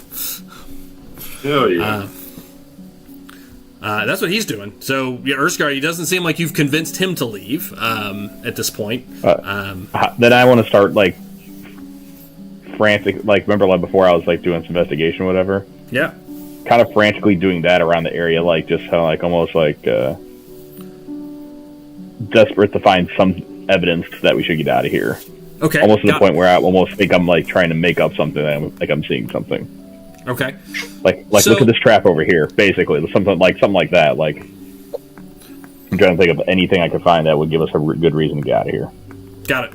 Okay, so what's around you guys? Just so I like a little bit of color. I'm gonna describe it as best I can. So basically, you came from the south and kind of went around a corner, this main street, kind of followed it around, and it's a pretty hard right turn into this next little square where this fountain is, and this light post is. There's an upper there's balconies all around you, kind of on these structures and buildings. There is an alleyway to your left, directly across from the lamppost, and then there's another alleyway you can see just ahead of it to the right. You can see two alleyways kind of come from. Again, let me go back to my little map that I made here, and I'll redo it real fast. Kind of describing what this looks like for. So I'm going to redraw this real fast. So if you kind of imagine, kind of coming down a street, it went to the right, and then basically like this to a town square, to another little square area. Because this is the way you guys were coming down. Then there's another alley basically kind of right in line with it. Oops. That didn't work. Kind of right in... Why is that not working? Hard to say. Weird. Let me try that again. It's weird. There it goes. Kind of an alley coming from that direction, and then another alley coming from this direction, and then the main road continues again down. So it's kind of loosely what it's looking like. So I'd like to color out where is everybody at? I know Kevin, you're trying to help him, so you guys are kind of in the middle. I assume Croc, are you staying there next to him? Yes, absolutely. Okay. So you two are there. May I make an Arcana roll? You want to try to help? Yes. Yeah. You can roll again and see if this one is if you picked up enough. It's worse. It's worse. Okay. Yeah, like The other one, he was almost replacing, like, entire chunks. Like, this one, he's more, like, repairing. So maybe it's not, again, it's not quite the same job. So each of you kind of give me a description of where you're at. And it sounds like, Jay, you're moving around, so I'm going to have you color that out. But I know where Kevin is, and I know where Matt is. Where are you at, Aaron? You kind of imagine this street as it is. Okay, so where is the light? Kind of in the right. Just imagine it's right in the middle, next to Karak and Right here. Yep. Okay. So still in the alleyway, and actually, what I'll do is I will. Kind of in you the said up, there's up like in the main, kind of up in the north street where you guys came from, kind of on the main street. That's again, yeah. I'm still hanging back, Yep. still up, and actually, I will run up to the roof of one of the buildings. Okay. Yeah, so this building, this rear back building, is a large building of some sort. As you run up the side of the wall, there's a large deck there, and it looks like a couple of tables, like maybe it's like some sort of like a restaurant. Looks closed. Okay. There's a couple of like candles still lit, like they were just left. And as you run up the side, you can see inside the window. It looks like one or two people inside, like cleaning up as you make your way up to the roof. Okay. At the end of the night. So yeah, you're on the. Got it. I know exactly where you are. Understood. Up on the roof, kind of keeping like bird's eye view. Yep. Okay. We're gonna get to that in a second. What are you doing, Willy Wall? I mean, do we have the urge to like run away or hide? However you want to take. You have a bad feeling about it, and maybe it is a tinge of paranoia. I will let you play that out to how your character would handle that. I guess I'm gonna hide behind something, probably. I mean, I'm already invisible. Yeah, you are invisible. Where? Give me a where first. Like in the main alley, or in the main kind of street, off to the side. Is it directed towards something? Like No. Just this dread, this feeling of dread. I don't. I guess in an alley, probably. Okay. Well, would you like so you could go down the main street, like away from the lamppost, or there's the two alleys to the left and right, as described. I guess down the main street. Okay, so you're gonna go south of it, kind of down and away. Sure. Okay, got it. All right. And you're just kind of watching them from there, or you're like kind of hiding there? I'm looking around for where death may come from. Okay, got it. Yes. Looking around. Okay. And Erskar, color this out before we take a quick commercial break. Color. What is your paranoia having you do here? What is this? You said you were going to kind of investigate. What does that look like for you? For me, basically kind of almost work my way in kind of like a clockwise pattern around the area. Like go down that one little alleyway, then kind of go almost like scouring the walls, almost looking for like a trap door or something, just like something that is going to cause us to get like somebody to get the jump on us, basically. And then every once in a while, like, oh hey, I think I found something. And then like yell for whoever's closest to me. Like if I'm like, let's say for example where I'm at now, like yell for Karak, like, hey, come here and look at this. And then it's probably not, and it's going to be nothing, but just like kind of do that. So you're just kind of looking around this main section, looking down the alleys, kind of looking around. Got it. Okay, that's what you guys are doing. What does this look like for Willy Wall? I'm just curious. I know Aaron is like panicking and kind of like looking for anything that he can see. What does this feel like for Willy Wall? Are you kind of watching the group, or is this more of like you're actually like hiding? Just curious about what's in your mind. Do you feel this wave of... He's probably not watching the group too much because they're just repairing something. Mm-hmm. I would imagine if he's got a bad feeling about it, he thinks something bad is going to happen. He's probably looking up because we've been struck by lightning before and a bunch of stuff is teleported out of the sky before. That's the truth. You know, I mean, that would make the most sense to me, that he thinks that we're going to get transported away somewhere else, so he's looking for some god to pop out of the sky. Got it. You're gonna look it all around, kind of shaggy moment here. Like, what is this? Correct. Yeah, got it. Okay, we're gonna take a 2-minute break right there as the group frantically looks around as repairs begin. We'll pick it up here in about 2 minutes. We'll see you back here in a second for part 2. Whoa.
Welcome back to part 2 of our episode.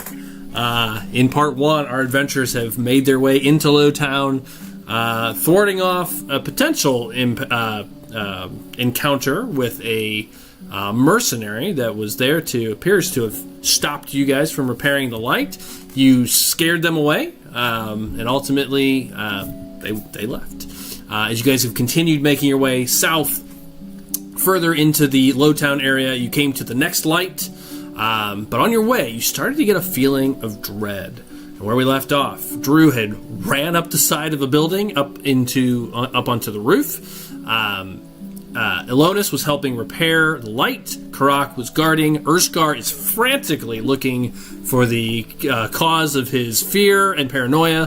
Willywa is hiding around the far south side himself, looking around frantically as well for the source of his paranoia and fear. Mm-hmm. As we pick things back up in part 2, this is what happens. He spends about 10 minutes working on this light. Drew, I need you to make a perception check, please. Make it. Politely decline. No, don't do that. Oh. I got a nat 2027. 27. Drew, as you are up there, you spot, well, with that roll, probably a couple of things. 22, is that what you said? 27, nat 20. 27. You can now see your feet for the first time in years. What? Oh, that's good. What does that even mean? I believe Kevin is trying to insult Aaron as being fat. Yeah. Oh, that's not kind. Let me make a couple of rolls here. Fail them. Also, I can be visible too, if that Yep. changes anything. Oh, right. How funny. Yeah. I'm glad you know where I'm at. Yeah. Except from his vantage point, I don't think he can actually see you right now. But But also funny. can't see you the old-fashioned way. Okay. I've rolled some crappy rolls. Let me finish. Good lord. Okay, and then finally this one. He's got a decent stealth. Okay, true. You spot everything. And you have a pretty good vantage point for it. Seen everything. As you are frantically looking for the sign of this paranoia that has come across you, and you feel very worried. Like it's almost like your chest is like your chest cavity is like beating heavier. Like it's like you know, like you're afraid, like almost being like in like a haunted house kind of moment. Like you just like it could be from anywhere. As you're looking around, you spot movement, Drew. Well, I mean, the last time I felt this, a lady came out of the sky and teleported us to a different dimension, so... Exactly. That's what Willy wants feeling. Yep, there you go. That is not what you see. Instead, what you spot in relatively decent unison, multiple strikes of movement happening around you. First, to your left, you see coming down the street you guys came down, you see 4 people quietly making their way down the street. All 3 of them, all 4 of them, let me stand corrected. One of them is a dwarven man, 2 of them are dwarves, and another is a human. They look very similar to the ones in the alley before, sort of in just coveralls and like day laborer kind of look to them, not wearing really armor or any sort of kind, but they're carrying weapons. Each of them are carrying like forge hammers and like tools, not weapons, like tools. Gotcha. And they're making their way down that southern street. And in fact, I'm going to activate this scene. You can kind of actually see a picture of this. Let's see it.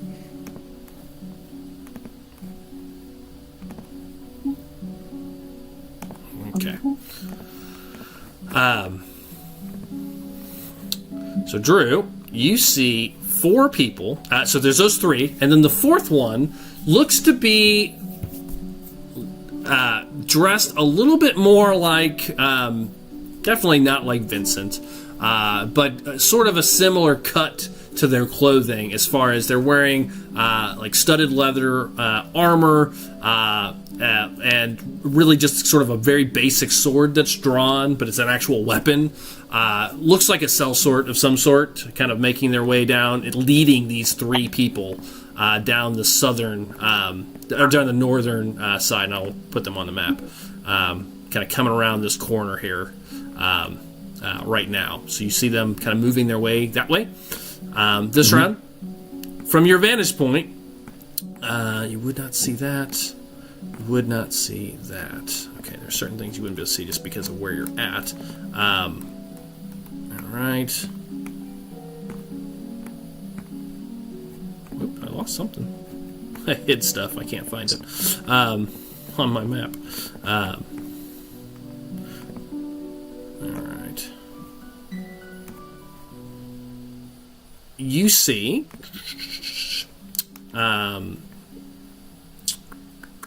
across the way from you, up on this balcony, you see someone move across the roof.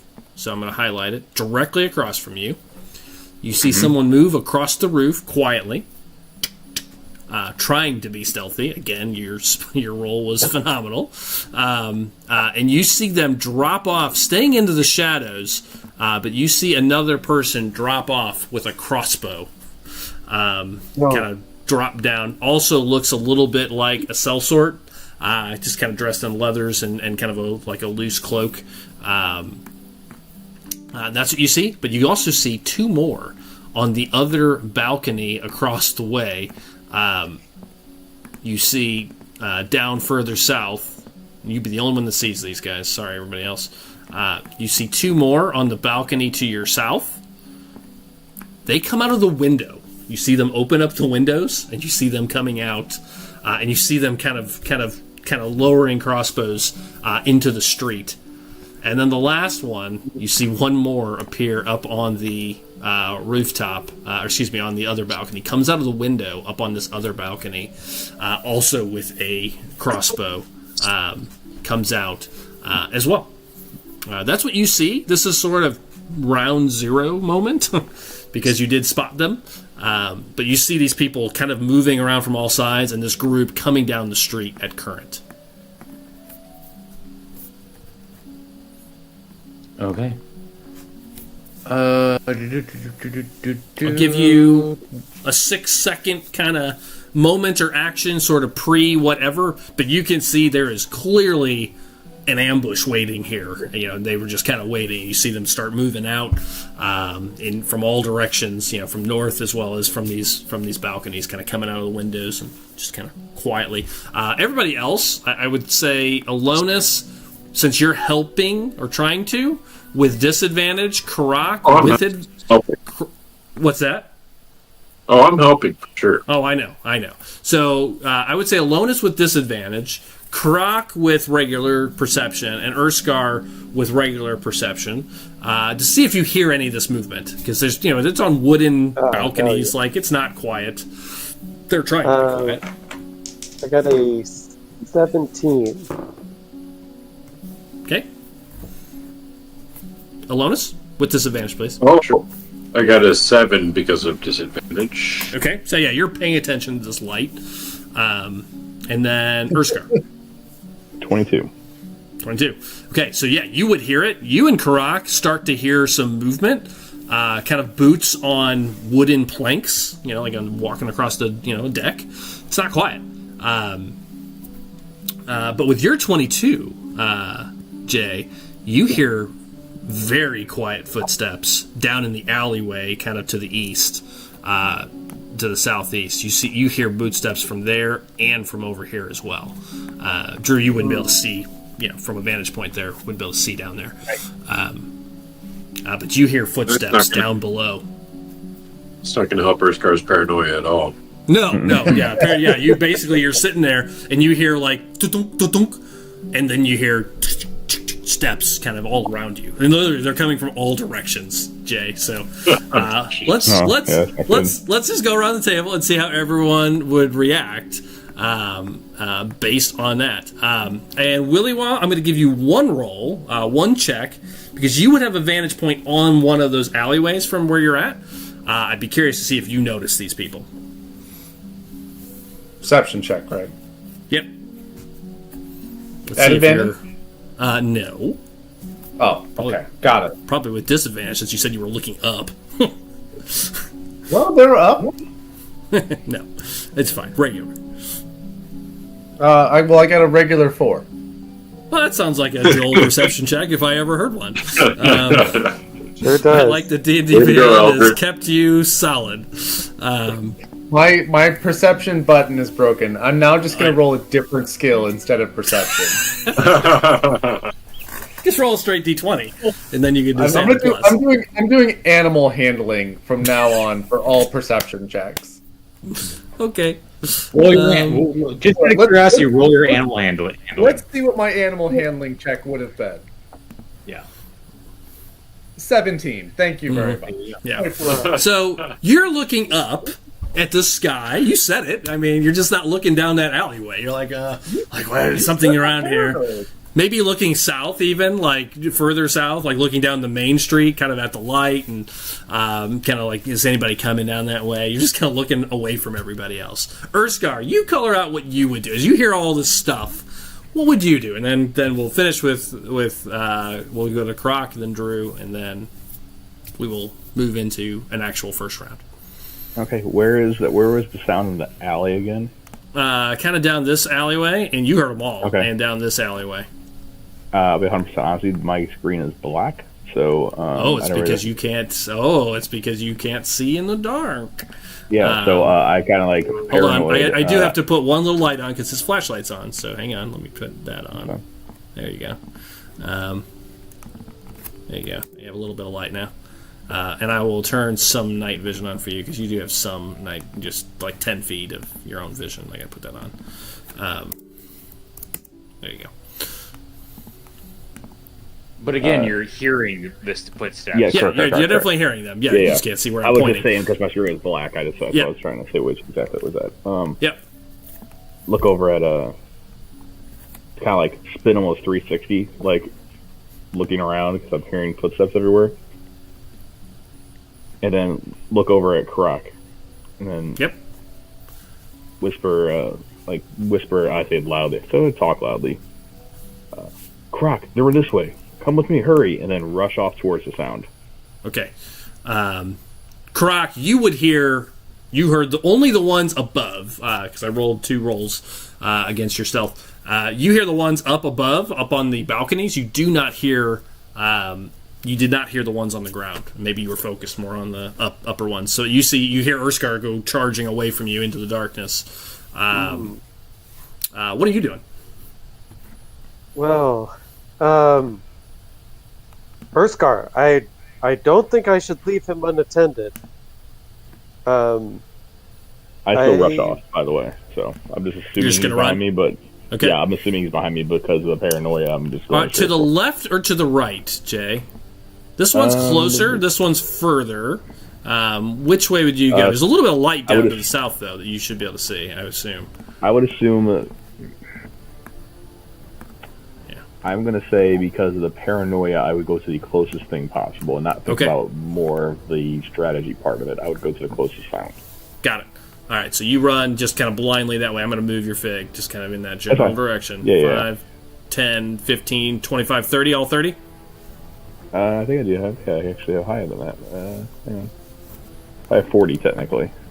Okay, so you're gonna actually run into the alley then? Yeah. You kind of see the edges of it. Yeah. Okay. I think that's the paranoia part. I think if it was just like normally, I would have like walked half that, but I just rushed because I'm like. Okay. No. You charge into the alley. I'm going to describe what you see in a minute, but I want to see what everybody else does. Croc. Jason goes charging into the alley. Like, they're over here! And just runs away. Right. But you hear these footsteps kind of all around. I'm gonna look up where I had heard the footsteps coming from, and see if I can see anybody. Yeah, what you see is you look up. Right as this kind of happening, you see figures up, and you have night vision, right? Yes, I do. Yes. So you see figures up on the balcony, all kind of coming to the edge with crossbows, all pointing them towards the light, towards Tarak.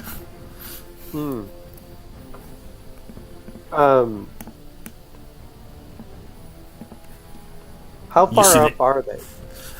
These are up on the second floor, all of them. So they're about 12 feet high. Okay. 12 feet high.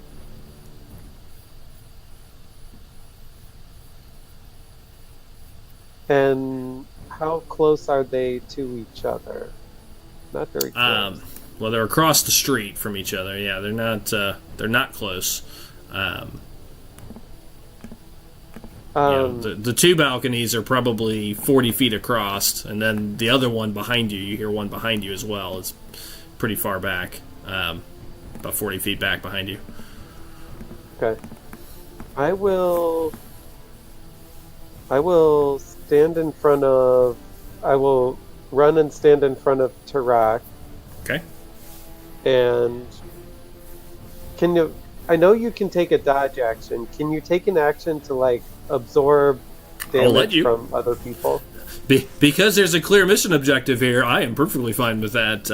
Anytime we've had those sort of games in our, things in our sessions, absolutely. If you want to try to protect him, you can basically give him cover. Yes. Nice. Okay. I think that's what I'm going to do. And then I'll turn to Tarak and say, I think you should repair more quickly.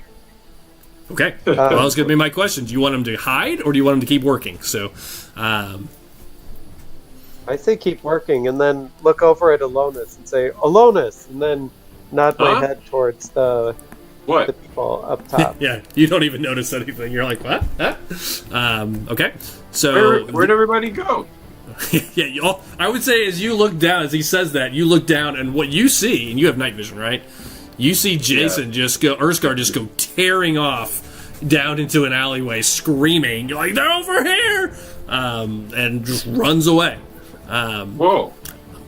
What's happening? I was working. And you have no action, though.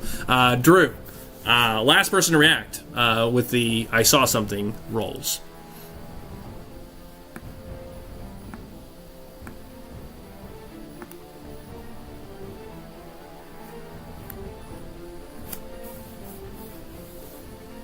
Awesome.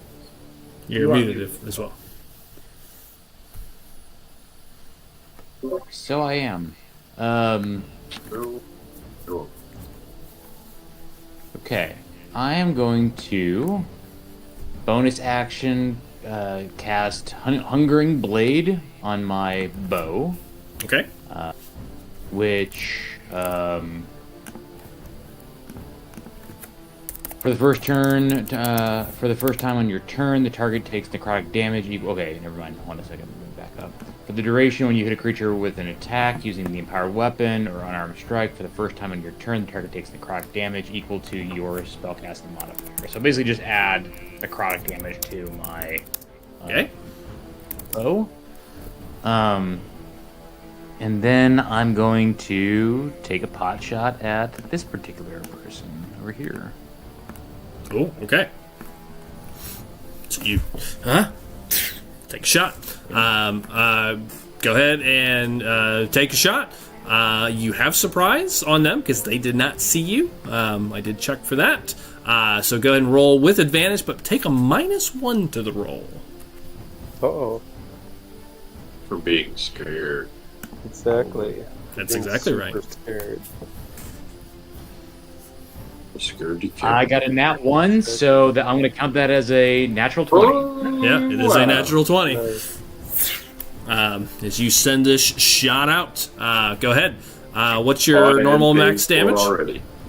1d8 plus 4 plus 1d6 of radiant Okay, hold on. And then let me. So let's do them one at a time. So 1d8 plus 4, so that's 12, okay? Plus a d6 of radiant. So 18, okay? And then the Hungering Blade does. Just goes off. So necrotic damage equal to my spellcasting ability modifier, which is. Just gives you an extra plus. So it just. Yeah. Plus 4. Yeah, extra plus 4. Got it. Okay. Okay, give me the 2 dice rolls. 12, 18, 22. So just it's 22 plus a d8. Yeah, So the D6. 4, so 26, and a d6. 5. 31. Bam. You see this radiant light just blast this guy, and you see him just go tumbling over the side. Goes through the side and just drops down. Which is funny, actually. For me. So you see this guy just get blasted. He stumbles forward. Drops down onto the ground. Here. And dies along the way. Oh, nice. All right. That is, well, he is. I want to ask a question here with where we're at, what's happening here. Are you shooting to kill? It's an arrow. Can you not shoot to kill? Well, that's true. It's kind of hard, yeah, with a radiant blast. What I will do is I will have them on death saves in case you want anyone alive. Because I do remember that in Baldur's Gate 3, even if you toggle on like non-lethal damage, it doesn't work. It doesn't work for arrows. Yeah, it doesn't work. Yeah, I would say that's true. Somebody with an arrow. So. Right. Okay, so all right, 0. I will do death saves on these guys just in case it matters to you. All right, he drops. So that's your surprise round, basically. Let's go ahead and get initiative for everybody. And 2 things happen, though. Jace, you run around this alleyway, and as you do, you see a surprised person. Like, he did not expect you to hear him, but as you come around, you see Vincent standing there. Again. And you see him kind of like, oh, hello. You see him kind of pull out his blade. As he does, and he goes, "Oh, I was hoping it would be you." And you hear him say, and kind of does a flourish with his blade as you charge towards him. And that was the end of my color there. One last thing happens as the guy falls. The guy drew shot. You see, as he comes down, he drops his crossbow, Matt. You see it just kind of roll to the side, but you see a small cylinder roll out of his other hand. And it rolls out. Ooh. And you see it explode. Thermal detonator. And you see smoke everywhere. Just kind of flows out in all directions. That's kind of fun. Yeah. Hang on. Where did I put that? There it is. It's going to be on them.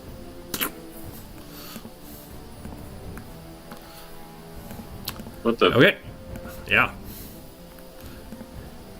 It's a That's where giant. the smoke is? Yeah, that's where the smoke is. It just blocked out your view. Even your night vision doesn't push through it. It's totally obscured. So you see this inky blob of smoke roll out. All right, let's get initiatives. Kevin. I got a 25. Wow. Nice. Okay. Karak. I got a 21. Aaron. 22. Oh. All right. Williwa. 11. 11. Urskar. 7. 7. Okay. And you got that all. Got all those. Does an explosion go off with this smoke? No, it's just smoke. It's like a smoke bomb. Yeah, but does it make a sound? Like, Oh, yeah. It makes a pop. Yeah. yeah. yeah, you would definitely hear that. You would also hear the guy go, "Ah!" as he gets just blasted, breaks through the balcony, and falls to his death. Ouch. Hell yeah. Well, not dead yet, but very injured person. Did not feel Correct. Sorry, I'm getting all mine done real fast.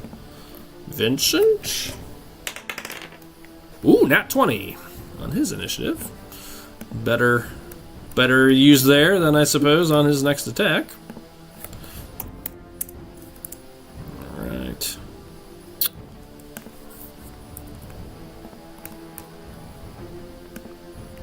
Alright, one more. Alright. There's a lot of dudes out here. Hell yeah. How many dudes? That's Bunch annoying. of bros. Bro. Too many dicks on the dance floor. Yep. Exactly. Too many misters. Okay. Not enough sisters. All right. First to react as we move into the first round. So yeah, this inky explosion of smoke blasts out. Jay, you would hear that behind you. It looks like it actually just hit you as well. Jay, I need you to make a con save. Matt, I need you to make a con save, and I need Kevin. Let me see if you are technically in the radius, just barely. Whoa. I need you to make a con save. No. I got a 20. You are resistant to it. I got a 7. You are stunned this round as you start 21. choking and coughing. You can't breathe, Kevin. And That wouldn't happen to Alonis. no, okay. That's not part of his. That's not his character. You and Tarak start coughing and hacking. You are both stunned this round. Vincent goes first. As you charge in, Jay, he looks at you. I was hoping it would be you. I told you to leave. Sorry about this, big guy. And he takes a step in. He tries to knock your pike to the side and then takes 2 swings at you. Whoa. Here they go. Off your pipe. Damn, that guy just slapped like. Exactly. Natural Somebody 1 on the just, first one. gotta That's a get to his miss. fight. Parry. Do you have that ability? No, not yet. Okay. The second one is a 3. Wow. So Parry. you do parry both of them. You just got plings both of them aside. You're well, better warrior than I thought. No, Just the I just pockets. apparently seem to be sucking tonight. I guess the pockets of the Carpenters Guild is deeper than I thought. He says, and misses twice. Okay, that's his whole go. Actually, I apologize. It's a miss once. These are at advantage. I'm gonna roll the second one. Why? Why? Great question. Because Jason's in the dark. You can't see him. Jay, second one is a hit. It's a 19 on the second attack. Correct. Can't see him well. I don't believe in full invisibility in the dark, but yeah, he's definitely concealed. Jay, that is 8 points of slashing. Quick question for Yes. purposes, because I still have it on my character sheet. I don't have temporary hit points, correct? I have to turn that on. No. Yeah, no, those are all You gone. lose temporary hit points at a long rest. Yep. Which Yeah, we okay, have. so it's off. And okay, then just to make sure. and then 5 more, so actually a total of 13. And that's it. That's his whole go. After that, it is Alonis, who is currently stunned. So you immediately make another con save at the end of your turn, Kevin, as you are Okay. coughing and How about- hacking away. How about an 18? You are no longer affected. Unfortunately, it's the end of your turn, but you kind of cough it out and kind of clear your lungs. Aaron, over to you, followed by Karak. Nice. Sorry, buddy. crappy turn, I realize. Move here, and what I'll do is I will take a shot at this person. Okay. And we will see what happens if I hit them. Okay. Can they see me? They saw the shot. They are now aware of you now. Yes. But you're in the darkness as well, so they have no special sights. You are out of range of the light. I would say you are currently invisible. Okay. Or shadowed, so anyways. It was advantage, correct? Yep, advantage. That's correct. Okay. Thank you.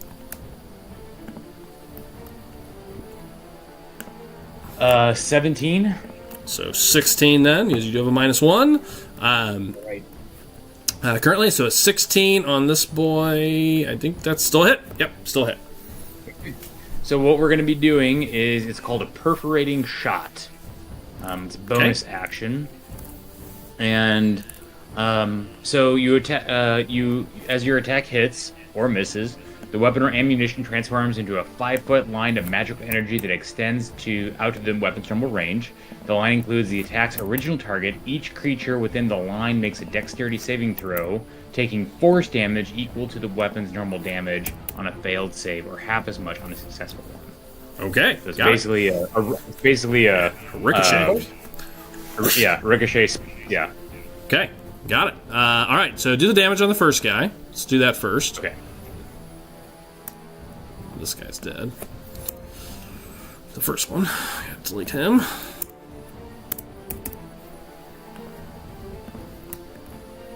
Seven plus 8 plus So seven plus 2, so 9 plus 4, right? So 13. Right. Yep. Okay, so 13 on the first guy, and then the second guy is gonna make a dex save. What's the DC on your ranger? I believe it's a ranger skill, right?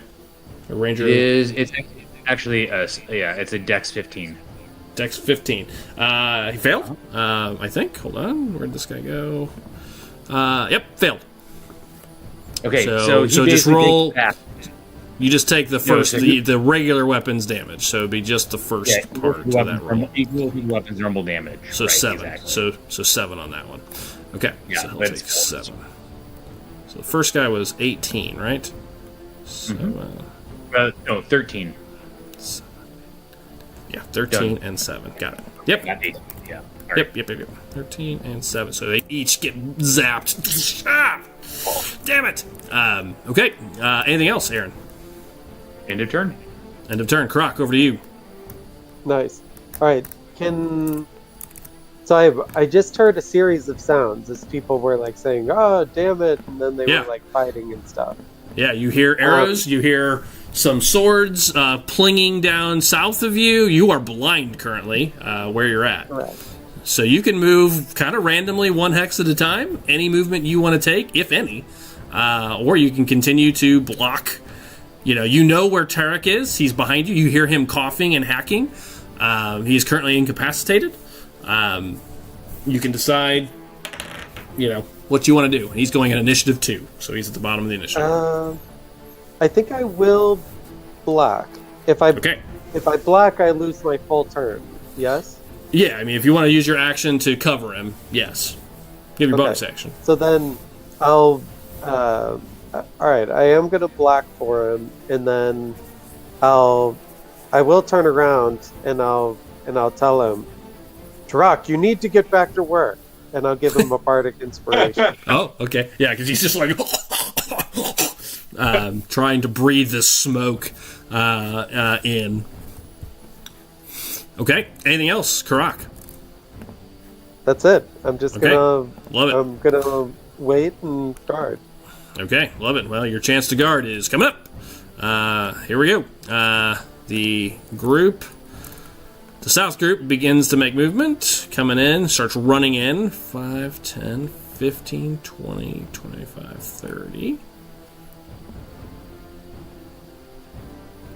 And sort of stops here.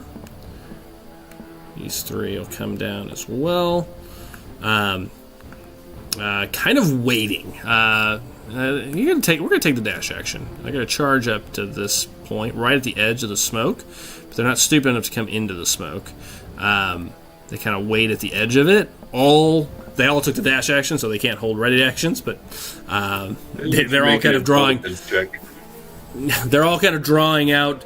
Again, these pretty makeshift swords, or, weapons like hammers and whatnot. Only the guy in front has a blade, a true weapon out. Where is the other guy at? I lost him somewhere. 3, 4, 5. Oh, I think I put the wrong fig in. That's why. 3. Wait, these guys were there. Sorry. Gotta check one thing. 1, 2, 3, 4. That was my problem. I accidentally made that mistake. Alright. These guys, I will flip-flop one of these real quick. Haven't even become visible anyways. Alright. Comes down out of this alleyway. Here we are.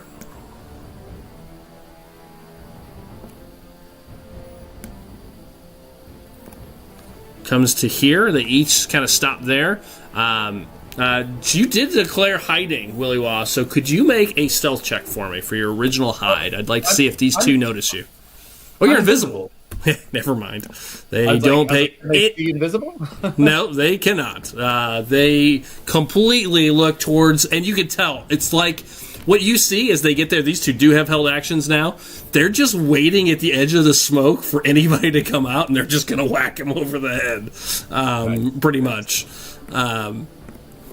That's what you see.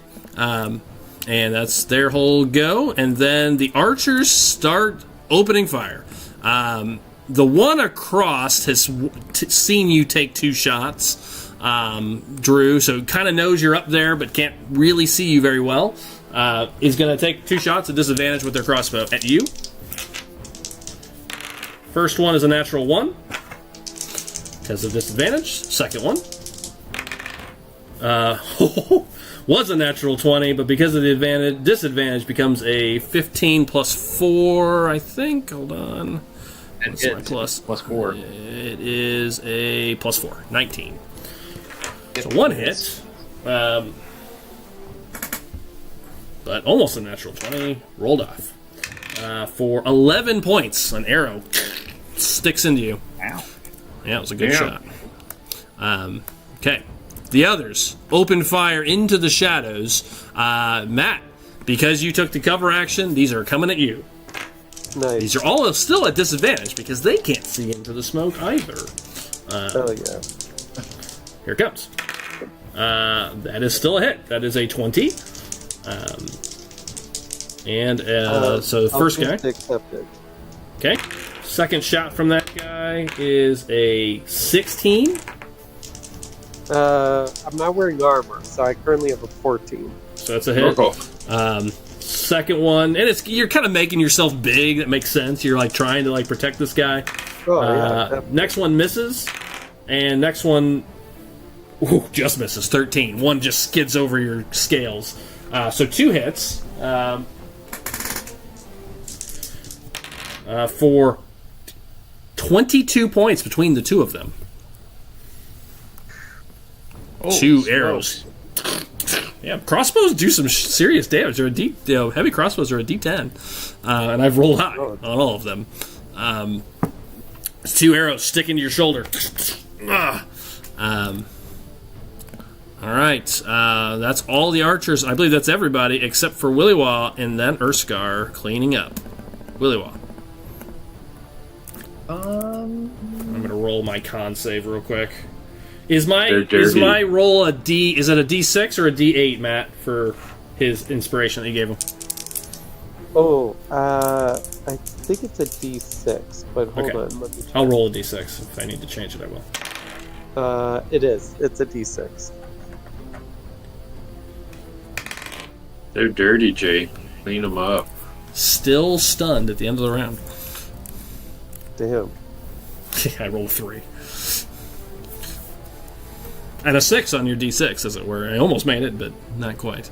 Willy Wah. I'm going to drop invisibility, and I'm going to cast levitate and float up 20 feet. Okay. You'd have to. You're underneath an awning there. You would have to either come kind of forward, like to here, or back, or to the side. You place where you want. But there's a. Forward's fine. Yeah. Okay. That's fine. Sorry, I didn't realize I was under something. Yeah. Sorry, it's hard to see on this map, but yeah, it's just a little overhang there. Yeah. I'll take a step out, and then I'm gonna float up 20 feet. Yep. Yeah, you pop up basically to roof level on that one round. You're up there. Anything else? No, that's an action. Okay. You get up into the air away from all the people on the ground. Okay, and no one's paying attention to you. You're quiet, and although no longer invisibility in the darkness and the shadows, there's no light here. All clear. Over to you, Urskar. You see this guy in the shadows. You make him out as Vincent, but it is hard to see.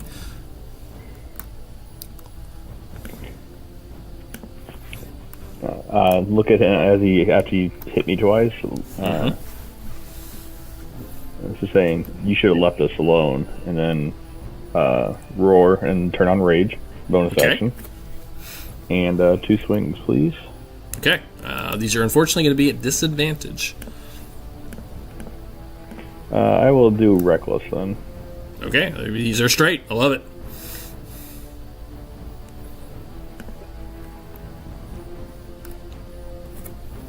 Cool. 25.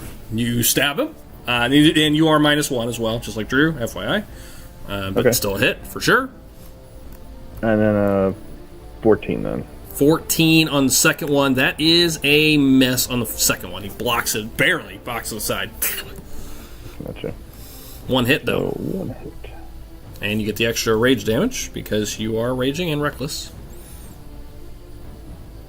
Oh, reckless. Yep. So plus 2 is 9. 9 plus. Is there anything else coming? I think there's something else coming, right? Yes, I have the sneak attack damage, which is a D6, and then also frenzy. You don't have any advantage on him to get the sneak attack. Oh, no right advantage. Now. You're right. Never mind. Yeah, You're right. You'd have to have somebody else. But reckless. Don't you get like a reckless hit as well? Yes, reckless. I get using reckless attack. I get 2d6 extra damage. There you go. And almost maxed out 9 more. Nice. So 18 total. I am going to use one of his superiority dice to attempt to lower that with a parry. For sure, because that hurt a lot.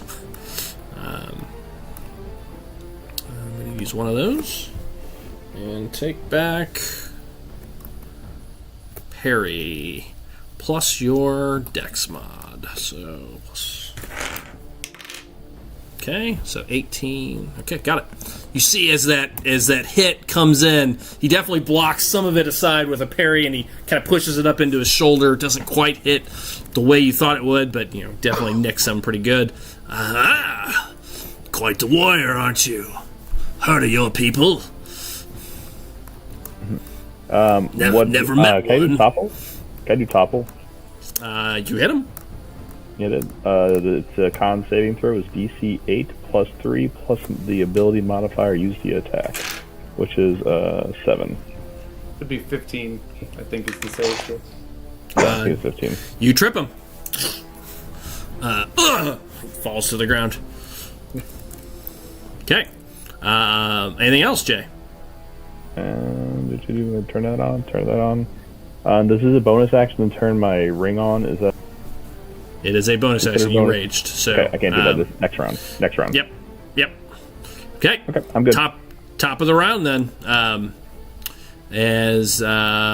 He returns the favor as you stab him to the side. That's never met one of your people. It's a real pleasure. You see him kind of jump up with kind of a karate stance, kind of jump up, and he leaps back to his feet.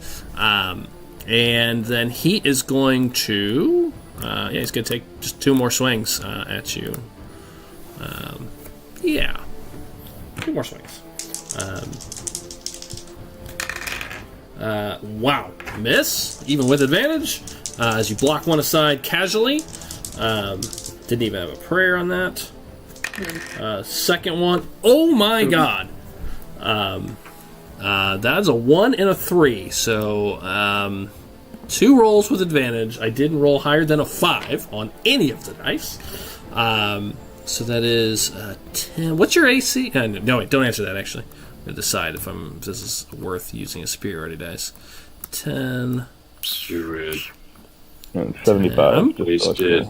Thank you. 75. I'm going to try. He's going to try. He's got to hit at least once. Wasted. He's going to use 1. So we'll see if it's possible. So it's currently a 10 to hit. Here comes a D8 added to it. 16. Barely. Does that hit? Yep. Okay, takes a hit then. 4. 1. Ow. 15, 16 points, half to 8.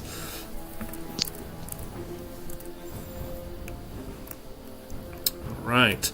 That's his go, and it's over to Alonis, who is no longer stunned. Yay! Nice. Just stunning. Yep. Oh. All right. Run over here. They're up top. They're up on the roof, right? There's 2 of them. You can see up there. Yep, on a balcony. Oh, balcony. Yep. Okay. Run over. How high up is the balcony? It's about 12 feet up. Oh, And then you see 2 more on the ground coming up from the south there. let's see. Well, I will. Actually, I will. Don't run. I think I was here-ish. I can just put you back there. You're Think- right there. Yep, right there. Okay, let me measure real quick. You also see one coming up from the north. 4 of them up from the north. You are surrounded. I'm going to from here. And Ilona's. most of these guys on the ground, they look like day laborers. They all look like just guys in coveralls and hammers and makeshift blades. Ilona Normal disappears and flower petals and leaves go everywhere here. Yeah. And reappears right in between them. Says, "Ta-da!" And then, now, Doug, two things. Yeah. What are the odds that I can hold an action to where they try to shoot at me and I duck out of the way of it so they shoot each other? I love the color. What I'm going to do... How would I go about that? I'll definitely let you use your action to do like a calculated dodge. I love it. That's great. What I'm going to have you do, though, is you're going to have to make them decide that they both want to shoot at you. So I'm going to do this. I'm going to let you do it as like a performance check, which I know you're very good at. Yes, exactly. But pretty much to try and get their attention is what I would allow. Got it. Okay. I maintain. Ta-da! Hit me if you can, girls. They are not girls, but that's more insulting that way, so that works. For women. Go ahead and give me a performance check. They look like girls. I mean, the actual images of them. Yeah, I know. I think they are. The figs I used. Oh, got it. Performance. All right. Give myself a bardic inspiration on it. Okay. Well, you already used your bonus action to... Oh, yeah, well, 15. 15. Okay. You see them both churning to fire at you. Okay, we'll get to that in a minute. I think that's it. You're holding your action there for a dodge, basically. Yes. Aaron, over to you. I love it. Love the color. Karak, you're next. Or no, you're not. Wrong. I'm sorry, I'm looking at the wrong encounter. It is you, Aaron. Actually, that is correct still. Aaron, then Karak. Nice. Correct. Correct. Correct. Doug, I think my vision might only be out to 60 feet. Oh, let me check that for you. Boop, boop. These do. Yeah, I think it defaults that way in the game. Yep. Done. Thank you much. So am I right in assuming that like the people the henchmen that look like this are the kind of day laborers, and the henchmen that look like this are the ones with like the red scarves? You have not seen any red scarves. They look like sellswords, but you've not seen anybody with a red scarf except for Vincent. Okay. In that case, I will. I think Aaron is thinking that if he can kill these people might scatter. Okay. Yeah. So Aaron is going to shoot this guy right here. Okay. Yeah, there's nobody around these guys, right? Yet? Which guys? Nope. They're These guys down here? Okay. Yep. Yeah. So, yeah, Aaron's going to shoot this person. Okay, good. And I assume they cannot see me? Correct. Okay. Way to use the cover of darkness.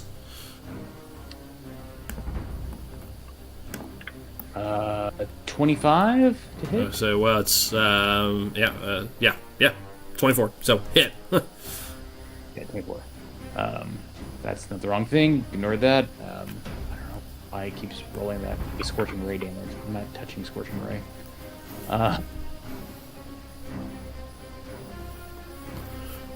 So 8 plus 5 radiant damage, and then 13 plus 4 more, right? 13, Yep. so 17. Yep. 17 blast to this guy. Yep. Gets blasted from the shoulder. and that is my turn. Okay. At this point, I think you guys would hear kind of like, quickly, find him, get that technician, and let's get out of here. You hear him yell. One of them, probably the guy you just shot, like, oh, damn it, get in there, get that technician, let's get out of here. He yells, and you hear like, goddamn smoke, can't see anything, which is hilarious that. They did it. Yes. All right, Karak, over to you. All right, I still can't see anything, correct? Correct. Yeah. Smoke is still here. It's starting to disperse, but yes, it's still here. I think I'm For going Spuma when you need 'em. to. I think I'm gonna get. Well, did I hear what they said about getting the technician? Yes, absolutely. It's not a sound barrier, just a visual. In which case, I'm not gonna guard anymore, and instead I'm gonna hold my action. And when someone runs up to try to grab the technician, I am going to grapple them. Got it. Okay. Oops. Karak defending Tarak. Yep. Okay. Next is all the bad guys, pretty much. Wow, only because you guys rolled so terribly. Okay. All right. The archer who shot at you, Drew. Yeah, he's gonna fire 2 more shots at you. Disadvantage. Here they come. Wait, no, I thought he was shooting at Kevin. No, the guy to the far right. Guy crossed the way. I never shot that guy. No, but he saw you. He saw the radiant blasts coming from up there. Yeah, he's Like really he's confused. also missing. Yeah, no, he saw you up there. He takes a shot. That's the guy that shot you last time. That's a 10. That's a miss with disadvantage. Wasn't at 20 once again, and turned into a 4. I've rolled a lot of nat 20s on disadvantages. Second one is a 10 again. 2 10s. So he sends 2 more shots up into the darkness up there. They both slam into the ceiling, or into the to the top, and no effect. The 2 in front of Kevin are going to turn and attempt to take a shot. Kevin, I need you to make a dexterity save. Alrighty. Here we go. This might hurt. It could. Oh, that is a 12. Oh yeah, 12. On the dot. You leap out of the way, and the two of them each take a shot at each other. So I'll take one. They each hit each other. Kevin, I'll let you roll a d10. They'll each take the d10 plus 2 damage. Whatever you roll. This round. Alright. Yep, that is. Oh, yeah, there it is. 11. 9 plus 11. Yeah, 11 damage to each of them. No, just one roll. And a 10, a 12. Oh, got it. Yeah. Sorry, I rolled 2 different ones. That's okay. I took the first one already. But the other one's more. I know. This guy takes 11. This guy takes 11. Yeah, you see the one guy who already got blasted by Drew from the back. He sees another one and stumbles back. Oh, damn it! What are you doing? And just laugh. You idiot! You hear laughter in your mind as well. Yeah, we did it, Lady Thistle. Take an inspiration from Lady Thistle. Oh, I already got one. Can I give it to Drew? Nope, you can't. Sorry. I tried. Better use them. All right, the thugs go next. They don't know about you. This guy's going to run in. He heard the command. He's going to run into the smoke and attempt to look for you guys. So he runs in. He has to make a con save right off the bat. See if he is stunned. He is stunned. He runs in, listening to orders, and and he is done. So he runs up next to you, Matt, and he is. I mean, you can grapple him if you wish, but he is stunned. The other one run. Well, there's more coming. You hear more footsteps, so you may want to wait. Yeah. I think I'm gonna wait. The next one runs in. That one is not stunned as he runs in.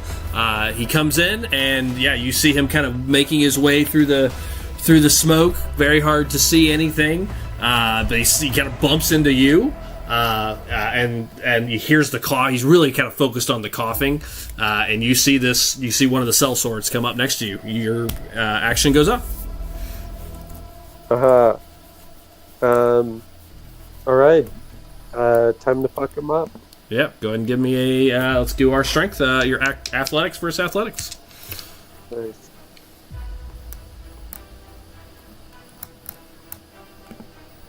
Oh no! Bottomed out. 10. 10. 10. Which I would consider tie to you. So you grab him. Nice. Grab this guy. You've now held him. As you do, he starts swinging at you, trying to get you off of him. So he will take swings at you in the dark. He also can't see. These are at disadvantage. Here they go. Takes 2 swings at you. Wow, that is still going to be a hit, buddy. Sorry. That is a 21. And the second swing is a 6. So 1 hit. This is Scimitar for 6 points of damage, Matt. And that's his whole go. This guy is not hearing his guys start choking and coughing. These 4, he orders them, go. Look, you go in there and get him. You paid us to be here. You go get him. And he starts yelling at him, and the 2 of the thugs will listen. The other one will not. Sort of waits. I ain't going in there. They're going to run in. And they're wearing the masks. Here they go. 2 con saves. One is stunned. Lost the other dice. And the other is stunned. Literally everybody but one. Just start going in and just coughing and hacking. He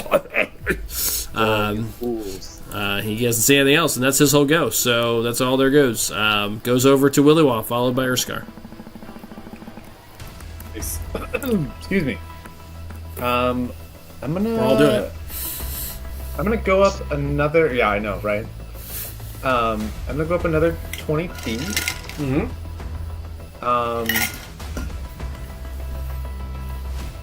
Can't really see anything. But I presume I'm above everybody now and can see everything. Yeah, you could see from there. It's hard to see. You can't see it on the map, but I will tell you, you would be able to see Urskar and Vincent fighting. I'm going to highlight it on the map. It's down this alleyway. You can't see it just because your character's not up. But if you're up, you would see them. So you can see them down there. You can see... I'm just going to... Yeah, you can see that there is one of the cell sorts south of you, or north of you. You can see the guys up on the balcony, of course. I'll shoot at Vincent, since he's probably the first person I would see. Yeah, it's either them or the people on the balcony. Those are kind of who you can really see, mostly. Those are the first two I can probably see well. I'm going to take 2 shots at him. Okay. So anything else I need to cast? No.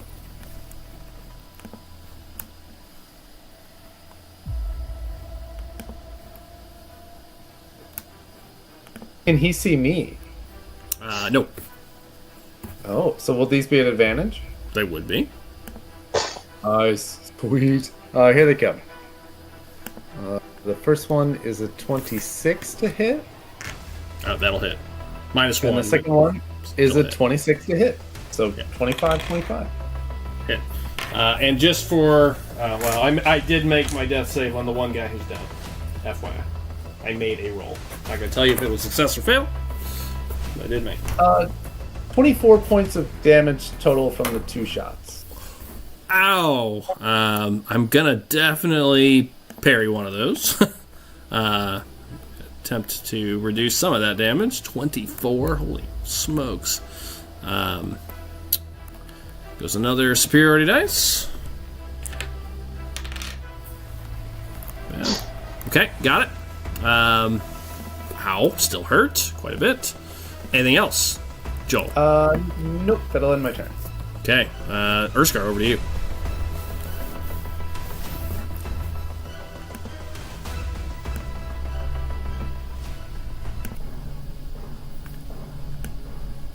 Urskar?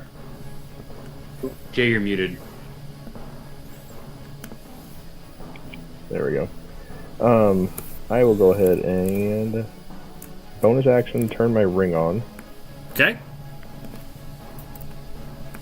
So just let me know how many temporary hit points I get.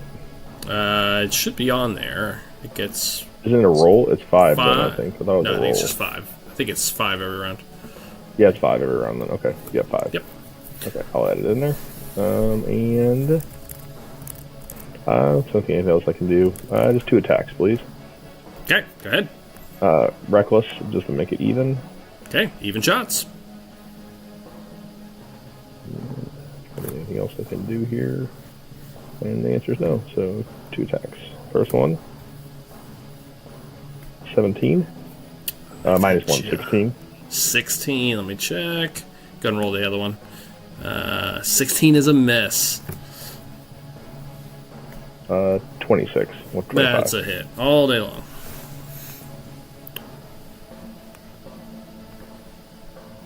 And we're all low on damages. 8 there. And Plus. my frenzy damage. Yep. Whoops. Not too many. And I already used my reaction, so I can't reduce this one. Also running out of superiority dice very quickly. Doing. And 10 points on that. Ow. So 18 points. That hurt. And topple, please. Okay. He falls down. Unfortunately, you're doing it on the second attack each time, so you're not helping your case. But 18 points. Down. In case He's something else down. happens, he's down. Yeah, So that's the way I look at it. that's, So. That's true. That is true. 18. And that's the end of my Ow, turn. that one hurt. Okay. At the end of your round. Hold on. Doesn't really matter. He actually finally resisted. So Tarek stops coughing. Okay, Back gets to work. back. And the smoke is clearing, anyways. At the beginning of this round, so it didn't really matter. It's starting to kind of dissipate. It was basically, it's a spell we haven't really seen in a case. It was Choking Cloud, just for 4 rounds. But it starts to dissipate. He gets back up again. This time he's hurting. He's going to bonus action second wind because that hurt a lot. Start with that.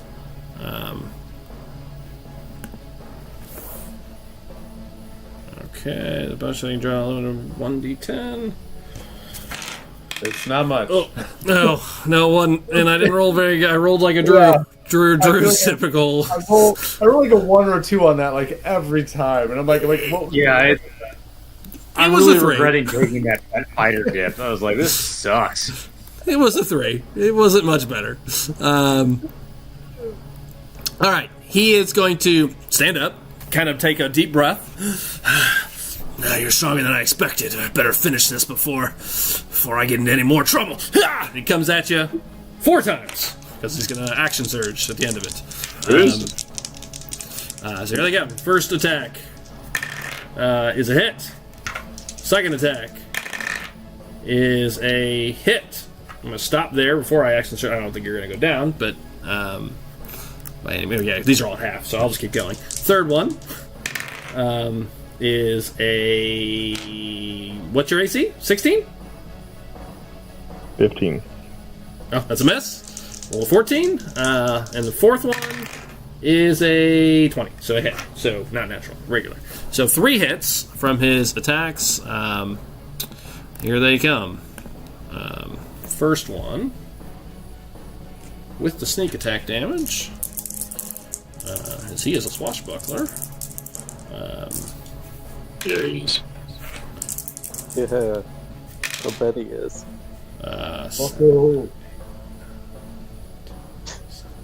But he thinks he is. Anyway. 16 on the first hit, so half to 8.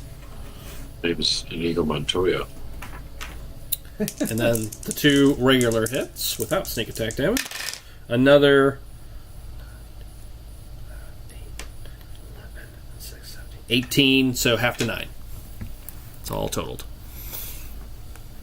How are you looking? As he comes in at you pretty. 42 out of 75 left. Oh, he's bleeding, but not terribly so. As he stabs you a couple of times. Oh, you're tougher than you look. Down to my max hit points. Nice. Okay, that's his whole go. And we move over to... we're going to do another death save. I forgot to do that for the guy that went down. Okay. All right, and Alonis, over to you, followed by Aaron. All right. First thing first, cast Armor of Agathis, level 2. Okay. And oh shoot, messed that up. Don't do that. Okay, don't do that. Who's hurting the most out of the 2 of them? The one on the left, or stage north, stage up, is heavily wounded. Great. Hit. Use a bardic inspiration for a flourish and a slashing flourish. Okay. Throw my sword behind me, like this, under my arm, into the one to the called the south. Okay. And then swipe upward to the one in front of me. But it's just one attack. It's a slashing flourish with the bardic inspiration. So what it really does, I just stab the one behind me, and it deals extra damage equal to the number I roll on a die to the target within 5 feet of me. So it'll be the guy in front of me. Got it. Very cool. So, love it. Roll to hit the first guy. Start with that. all right. Start. Fingers crossed.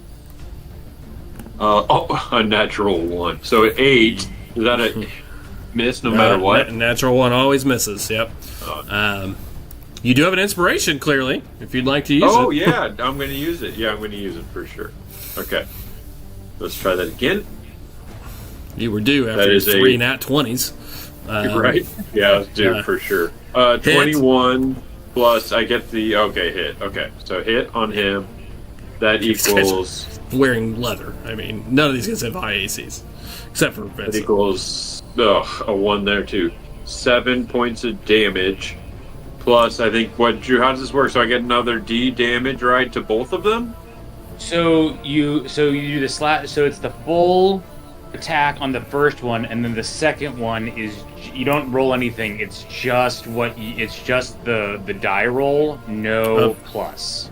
Oh, so 1 point of damage. Yeah. Well, all right. Well, Kevin, no, That's you all also it do took. you also do the cold damage, which you didn't do on the first one.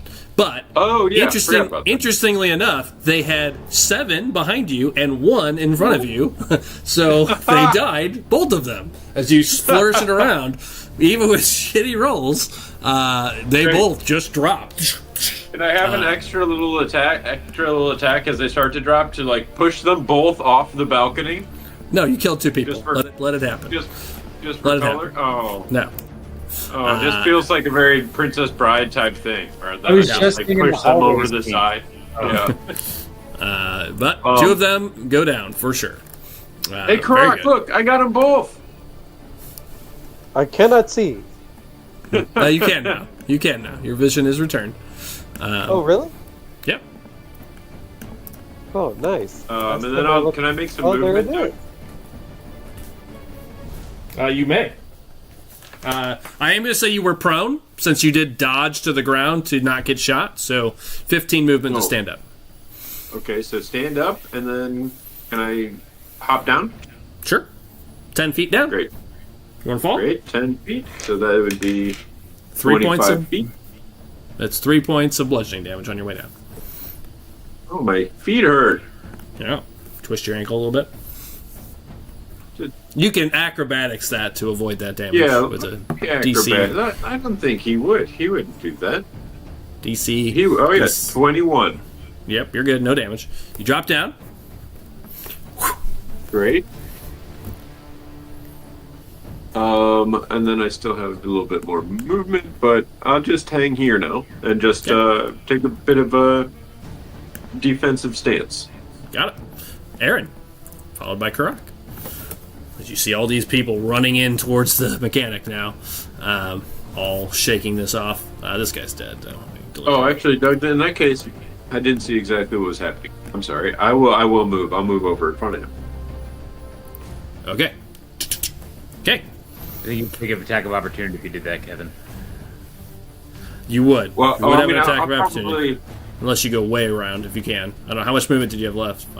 I still have. I guess I only have 15 left. Well, slashing flourish. Actually, I get an extra 10. I think, don't I?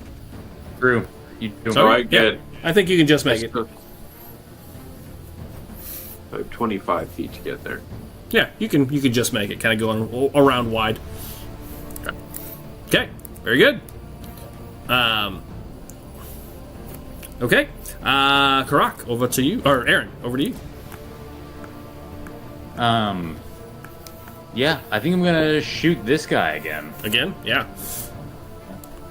He seems to be calling the shots on the ground down there.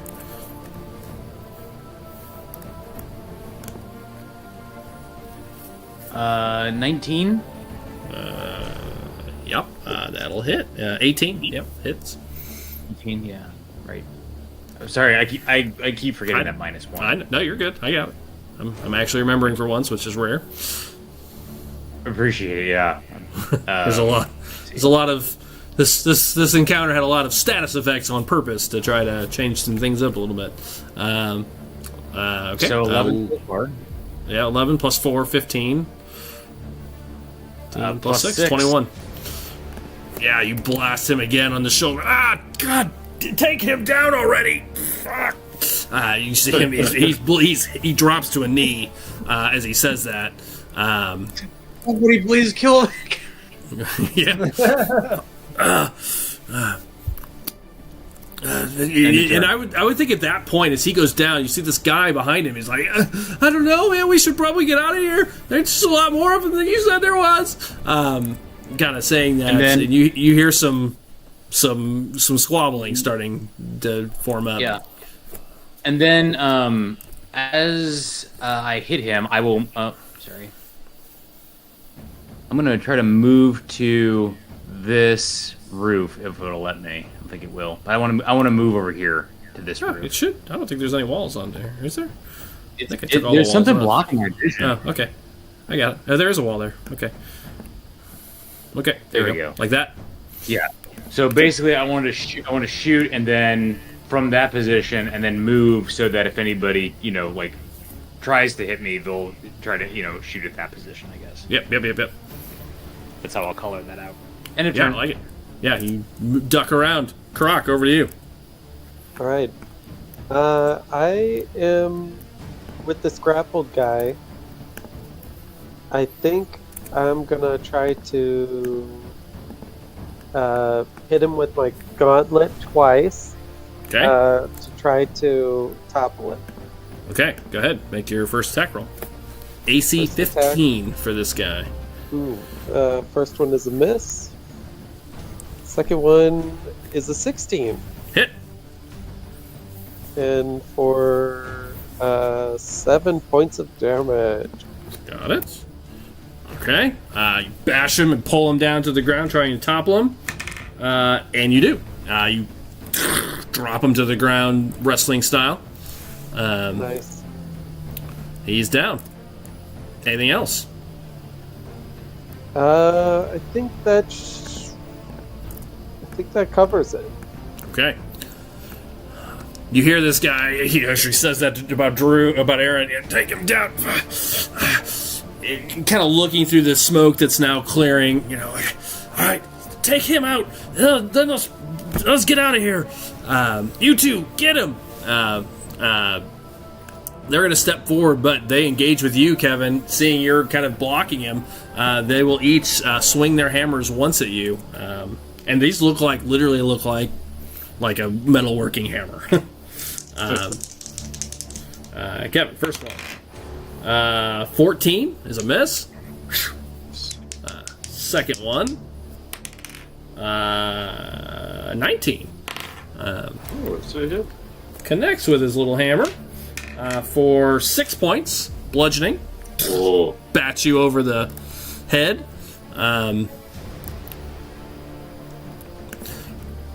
Okay, that's his go. There goes. Nice and quick, because they only have one attack. Matt, My grandpa was much better with a hammer. Okay, this guy tries to beat you over the head, Matt, with his hammer. That's a 2, misses. Goes wide. The cell sorts. You've got him on the ground. He's going to pick himself up and try to stab you. Nice. He's going to attack twice. That is a miss and a 14. I think that's actually a hit still right now. Correct. For 8. For So he's- what? 8 slashing. Oh, okay. So he Good question. swipes at you. Stands back up, and then he's Wait, looking at stands the back up. yeah.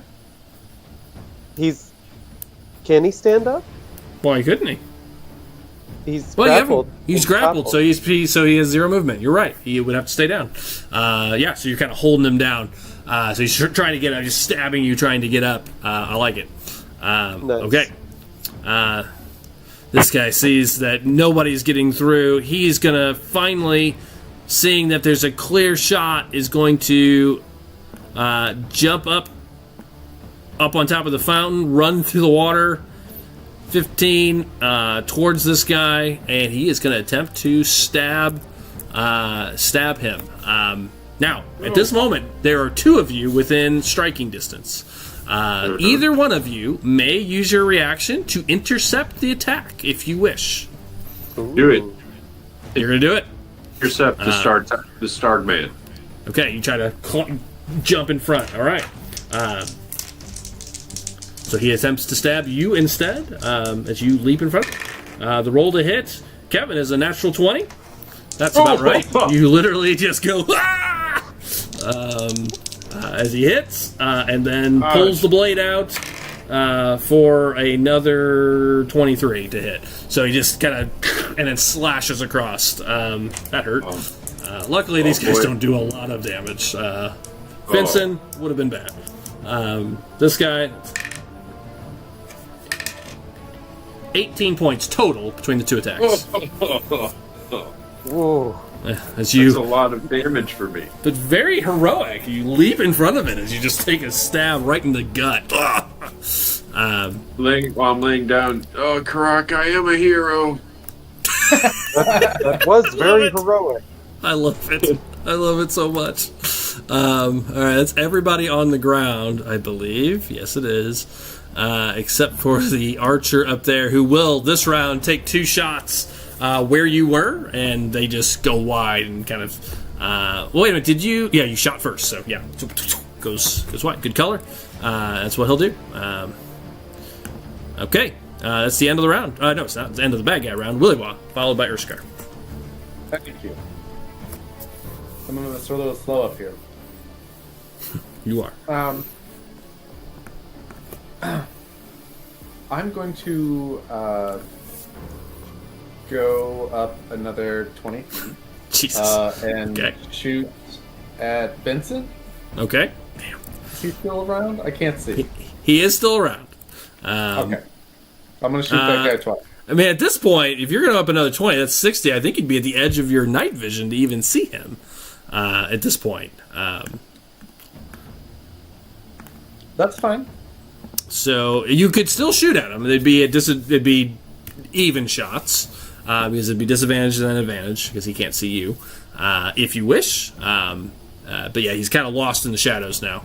If you go up All another right. 20, I'll take 2 shots at him. okay. I love the blimp maneuver every fight now. Just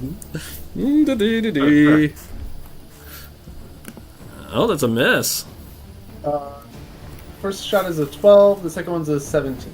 So 11 and then a 26. Hit on the 26. For 9 points of damage.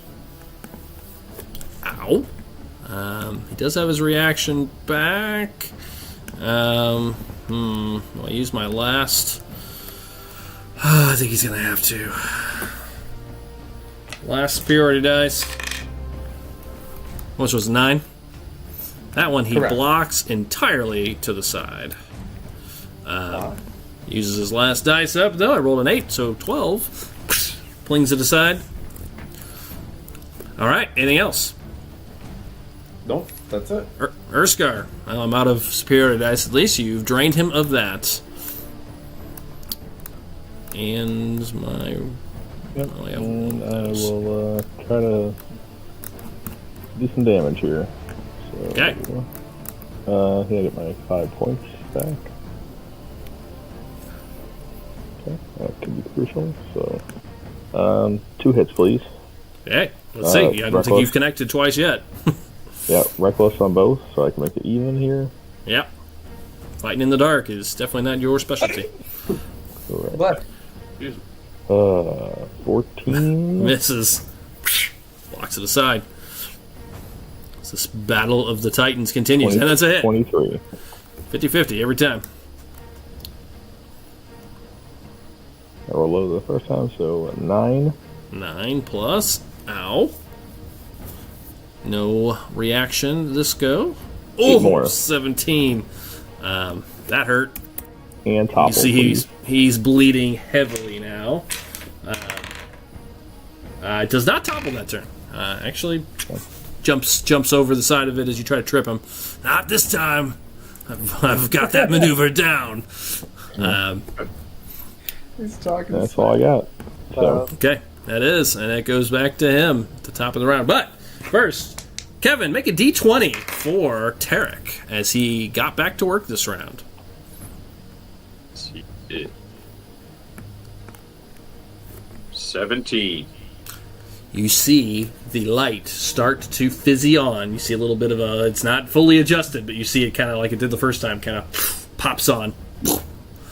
There we go. Almost there, almost got it.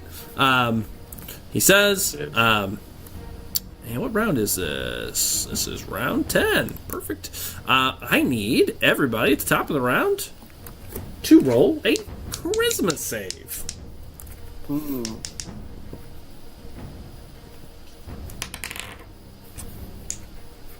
Whoa, nice. A 20. I've rolled really good for all the bad guys. Yeah. I also rolled a 20. Nice. Oh man, we got him now. Anybody I got get a less 20. than a 14 is what I'd like to know. Nope, I rolled a nat 20 minus 1, so 19. got a It's not 22. to saves, so you're good. Oh, you have a -1. I see. Willy Wah. Man, you are... Really? This paranoia is getting worse as you're... they're coming from everywhere.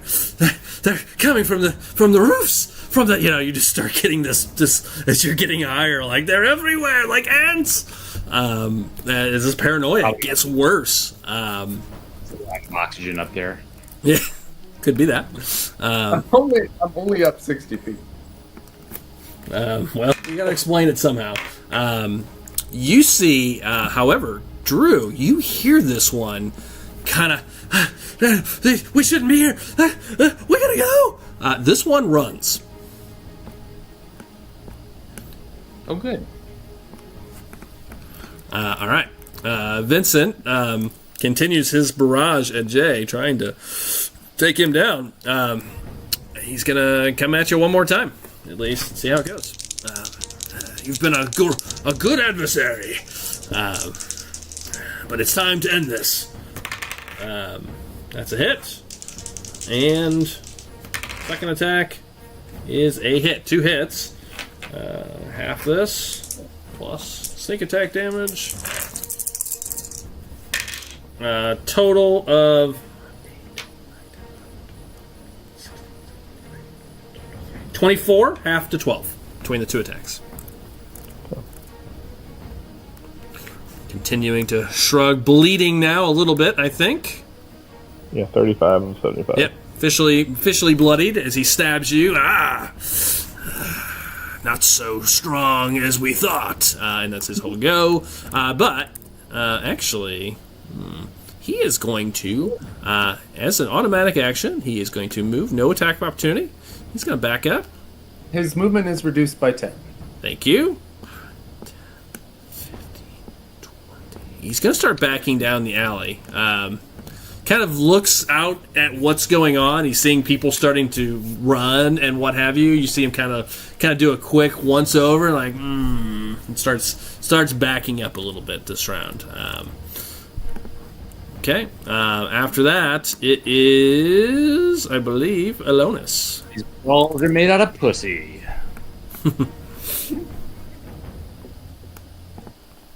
Melonis. Stabbed.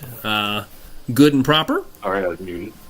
So yeah, I sure was. So I guess that means I'm probably like standing a different. Oh yeah, place. sorry, I forgot. Yeah, kind of between. I'm going to move him back and move you to intercept. Okay. There you go. And then now there's these three guys are still all there, right? Yeah. All right, cast level 3 armor of Agathis. Okay. As a reminder, there are 3 people on the ground, possibly dying. Wait, on my team? On our team? No, on their side. Oh, okay, got it. That's good to say. I missed something. And then Kevin, you might want to look at like about your slashing fury, or like below. I don't know if it's just 2 people or if you can get all 3 of them. If you want. yeah, that's a good question. I think it might just be the person, like the person. Yeah, it's the target you hit, and then any creature within 5 feet of you. Huh? So you could. Right. Yeah. So you could get all 3. In theory. But you cast Armor of Agathis. Right. So I can't do any bardic stuff then. Yep. But are any of these 3 guys hurt yet? He is. Absolutely. Right He in is front of me? heavily wounded. Yeah. Great. I will. The thugs are in pretty good. I don't think anybody's touched any of them. The common Really? folk. You know what I will cast? No, not worth it. Well, it has to be a cantrip. Got it. Okay. Got it. In that case, just hit him in front of me with my sword. Okay. Take a swing. Take a slash in. Yeah. Yeah. For 23 Hits. points. And that is 13 plus 3. 16 points of damage. You stab him in the gut, and you see him drop to his knees. And falls over, unconscious, at least for now. I see. And then put myself back over here in front of these guys, in front of the kid. Yeah. I mean, he's older than me, but the kid. Okay. After that, getting more close to the end of this, it's over to Aaron, followed by Karak.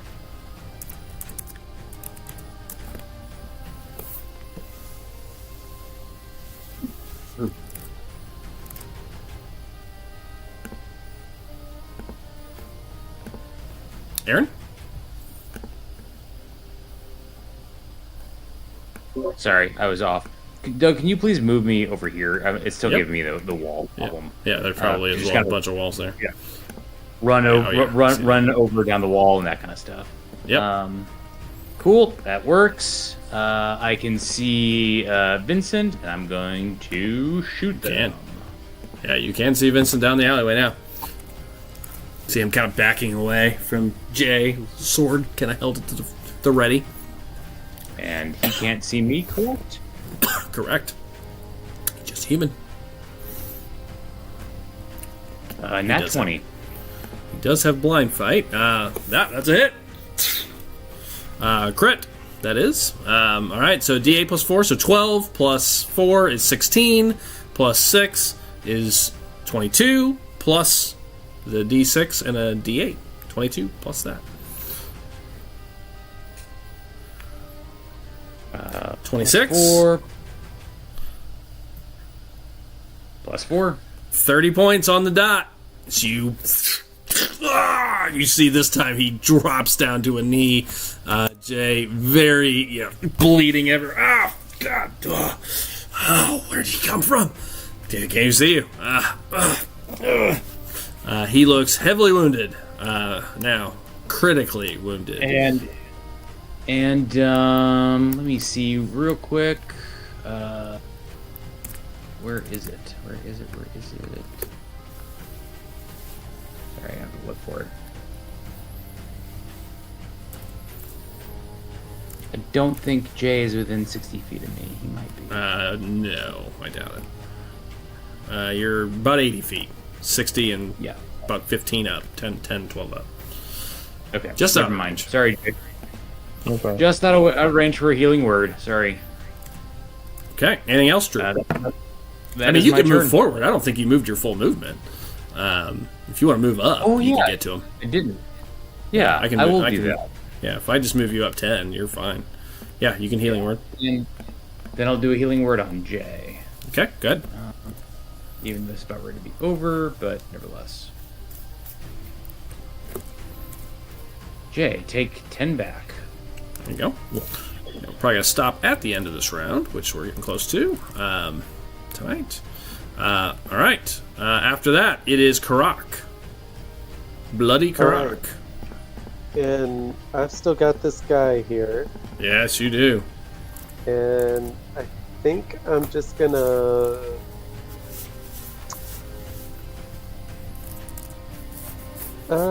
well...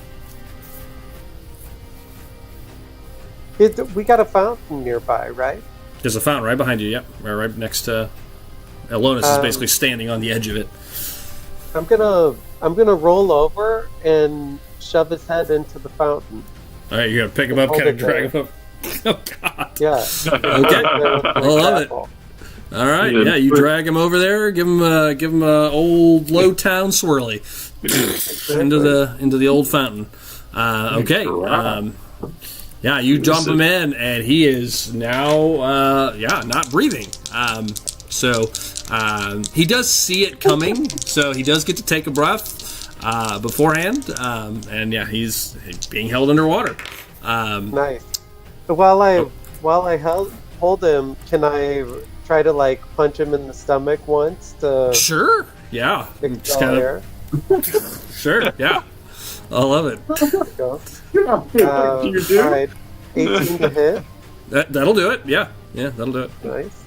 And Torture. just to tap him for about 9 points. Okay, that'll do it. And yeah, he does let out his breath. So now he is. He could have held his breath for a minute or something like that, whatever the game rules are. But because you hit him, he kind of whoa. Now he can only hold his breath for his con modifier, which is not much, as he starts to suffocate. Okay. Anything else, Grok? Pushing old men downstairs, I grounding think that ought to people. do it. That'll do it. Okay, so that creates a few effects. So as you do that, you just like pick this guy up bodily in the air, throw him against the fountain, punching him, drowning him. You give me an intimidation roll, Matt, Oh, nice. with advantage. Because you're this giant dragon guy. I mean, these guys look like it's a dwarf and a human. They look like they, just day laborers. Well, they got They're- to hit me. They're looking a little frightened. All right. Well, they can look at my 9. Okay, well, maybe it didn't look all that exciting. I'm going to Maybe make their I really roll. struggled to pick him up. you Yeah. know? Yeah, maybe you don't look as strong as we thought. They're going to make a charisma save and see if they... it'll be we'll do a wisdom save on this. See if you scare them, basically. Against your 9. One of them, boop, is going to run.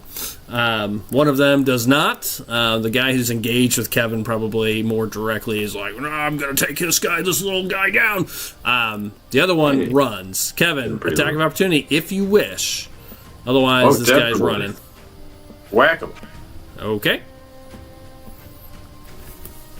That is a 16. That'll hit. This guy with no armor.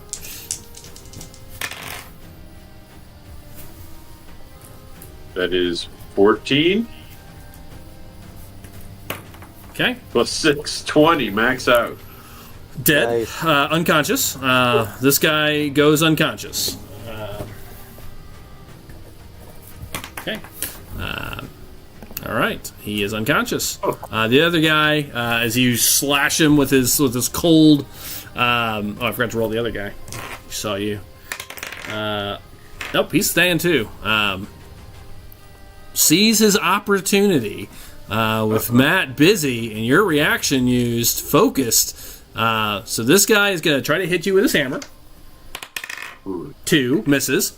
Oh, This guy, however, is going to run up to Tarek and take a swing at him. He has a free shot finally out. Tarek does not have a lot of hit points. I will tell you he has 9. Here comes. That is a 22 to hit. 17, 18, 19, 20. Unnatural 20. Hits him okay. over the head. Fine. He has, I got him. he Heal, has heal. 9 hit points. He's fine. 5 points. Baps him over the head. Oh, damn! As he kind of pulls away, just bloodied by it. He hits him once. And then, that's all you can do. He only has 1 attack. Never mind. But with him down, you see him kind of drop to his knees, bloodied. Probably would think he got him. Like he just whacked a guy with like a metalworking hammer. He's gonna run. He's gonna run. He's gonna I'm out. Ice Agents. Seriously. Yeah. He's gonna run. So he goes running, leaving. I missed your. Did I attack you, Kevin? Yeah, roll a 2. You the missed. guy you are strangling to death or trying to suffocate is going to try to break the grapple. I need a strength check, Matt. I rolled a 1. He is just never mind. Just can't get away. He gave up. He Yeah, gave Well, we up. can- he's going to give up the ghost. Nice. Well, before his ghost comes out, like in an anime, as soon as he goes slack, can I pull him back out again, and we can have Sure. him as a an alive person? Sure. Well, yeah. I'm checking. Just so we're clear, I am keeping up with all the death saves. I have a whole chart of death saves going on over here, in case you want anybody alive for this particular I can't wait moment. to do CPR on this guy. Seeing you trying to strangle his employer, this archer, is going to shoot at you this round with 2 shots from his crossbow. Yes, there is. Matt, that is a 17. That's a hit. And a 15. 2 hits. 2 arrows come from the side and peg you twice for 9, 10, 14 points of piercing between the 2. Holy shit! Jesus! Wow! Did you never rage? You never raged. You're just taking this all full on. No, I'm taking it. Yeah. And wow. Well, now I'm gonna have to CPR him with acid breath. Over to Willy Wah, followed by Urskar, and then a final scene as these guys are starting to run. Willy Wah. So, I am more paranoid now? Yes. You're feeling more paranoid. What does that mean? You can take that. I'm letting you RP out however you want. You feel it's really just a -2 is what it means. But you are more paranoid. Yes. It's this feeling of paranoia, dread. This is all wrong. Okay. Is Vincent still around? Yes, they are. Yeah. He is backing away. I mean, you barely see him. He's a shadow out there, but yes, you can kind of see shapes moving back there. Nice. I'm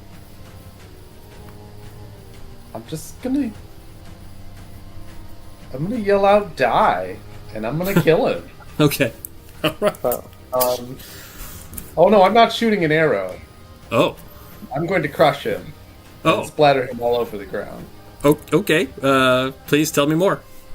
I'm gonna with a Phantom Panther.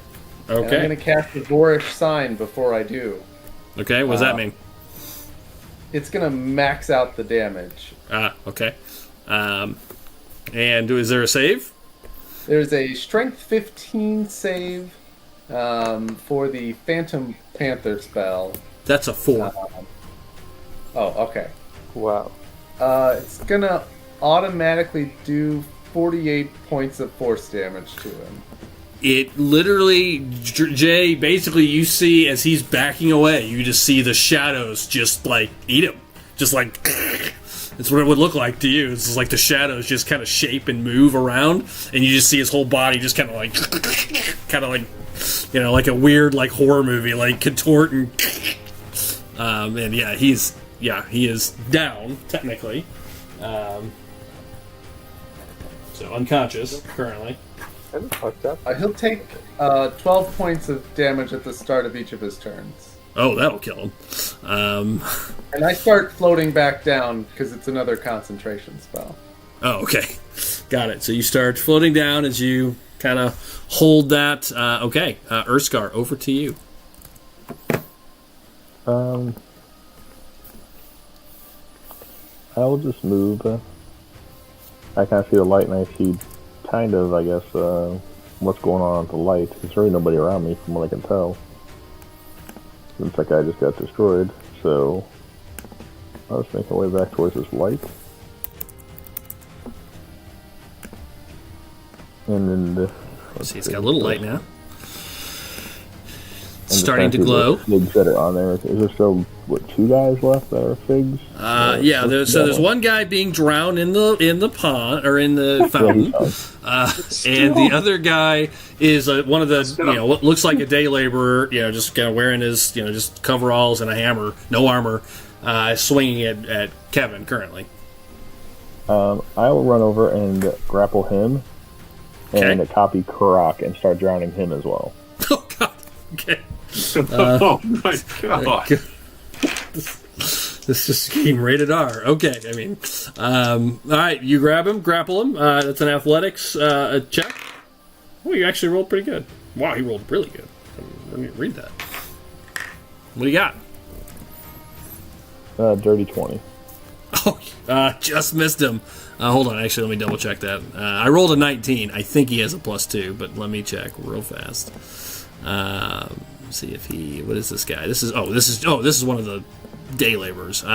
No, he has no pluses. He's literally a straight normal person.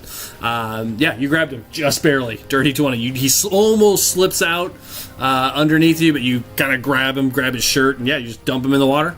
Just for maybe a round or two. Okay, got it. Done. Anything else, Jay? That was it.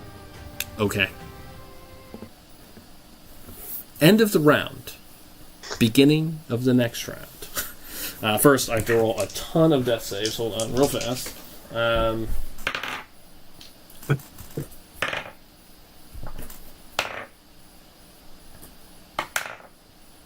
Oh, critical failure for one of them. Only Miriam can save the two in the pond. Okay. So, the following things happen at the beginning of this round. As you guys are drowning these guys in the lake, or in the fountain, seeing all of this, this guy was already running up in the south, or up in the north. Vincent died. He would have been the first to go. You can tell this other guy is running past you, Willy Wah. He's going to pass you before you land. But he's running towards the south, away from all of this. So there's really nobody left. And what you see is the following. As Turok is laying on the ground there, you see him kind of get up, holding his bloody face, which he just got hit with a giant mallet. He just got, gotta roll some. What? Looks around at all of you, and he takes a deep breath.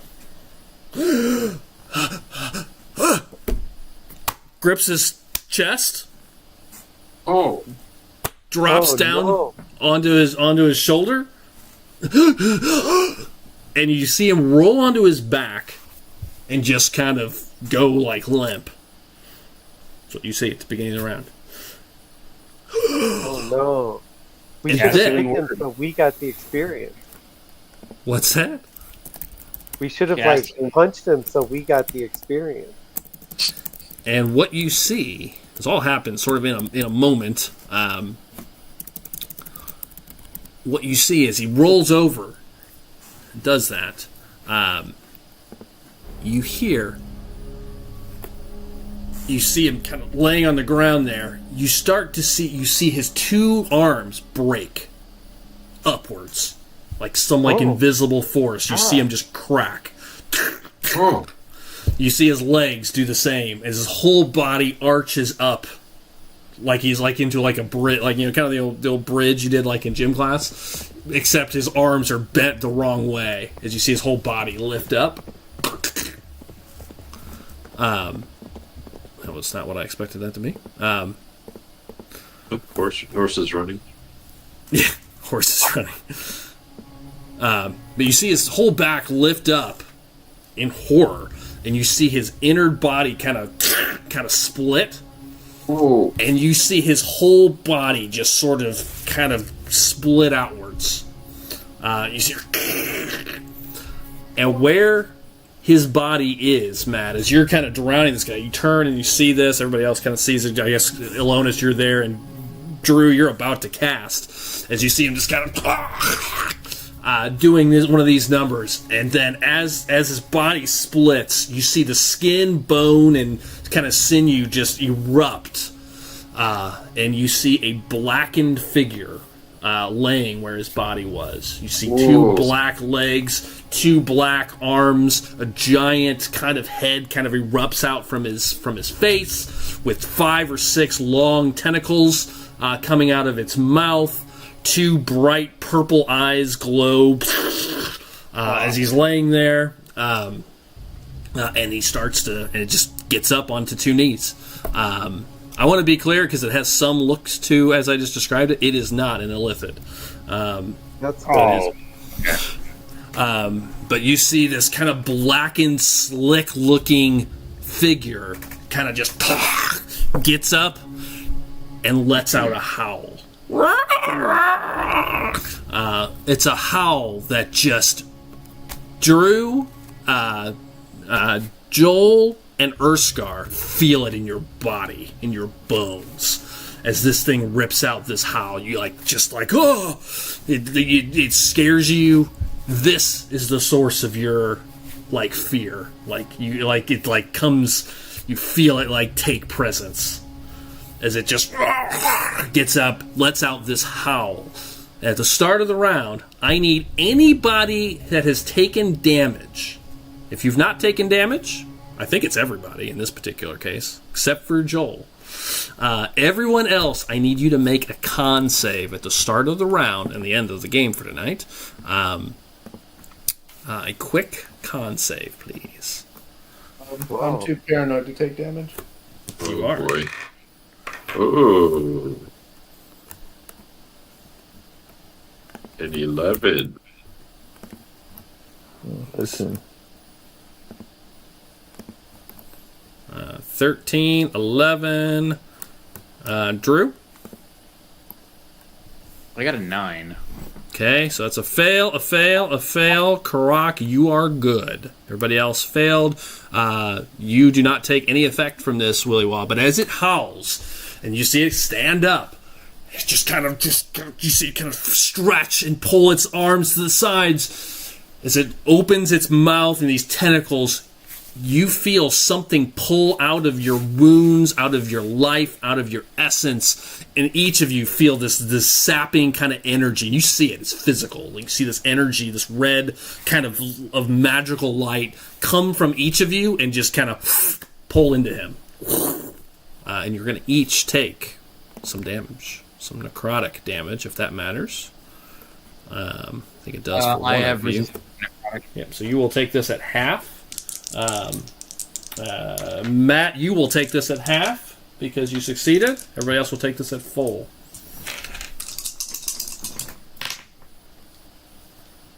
$20 points of necrotic damage. 20 to each, or 10 if at half. Doug, I had 10 hit points. Wow. Okay, it goes through 10 hit points first. I took it in half. And also I had my armor. Yep, okay. Can I run at him while I'm taking this damage? No, you can't. But you can not be on the ground, which I'm pretty sure is what you're about to tell me. As you feel, you literally feel sick to your stomach, and you see it. It's visible. It is clearly mystical. As it stands up, you see it. And from your vantage point, which is funny, Joel, as you're floating down, you literally see these red beams of energy and light just come out of each person and kind of into him. And you see it just kind of absorbing it and getting stronger from it. And you see it enjoys it, lets out another howl. But you all feel it in your chest, in your bones. You just feel oh my god, this is terrible kind of feeling. The three of you, and the humans. Well, they're unconscious. Never mind. They were already running. Nothing changes there. The only thing that was in question was the archer, who sees this thing, drops their bow, and runs like hell as soon as they see this thing. And that is where we're going to stop tonight. No, Doug, but before we stop, can my armor bag just hit the guy that Urskar is drowning? No, they have to attack you. They have to hit you. But that is what you see. Is this? Actually, I'll put a picture of it officially. It looks a little bit like an elithid, but not quite. So, before we wrap, I will drop a quick image of this boy. Did we decide where we're playing tomorrow? Yeah, we did. We are. I'll be on after school Or during school. I can make it work. Copy you got image. B+. You're an A student. Yeah. No, I can't show our podcast listeners, but I can put it in your chat, so I'll do that instead. Oh. There you go. Ooh. that is what you see. To our podcast listeners, I will have to post it in our. I'll post it in our Instagram page, so you should follow it to see it. So, with that, it is time for us to close up tonight. So we will pick it up there next time. To our listeners, have a good night. We will see you on Sunday at 7:30 Central Standard Time. If not before. Everyone have a great Halloween if you're enjoying those types of things, and happy birthday to multiple of our players this week. So, thank you very much. What was in For that the Halloween hammer? special. What'd you say, Drew? I said, what was in that hammer hit? I mean, that it turned this guy into whatever the fuck that is. Right, Yeah, I was about to say that as my character. Good. Like, Good question. what happened? Good question. We'll find out next time.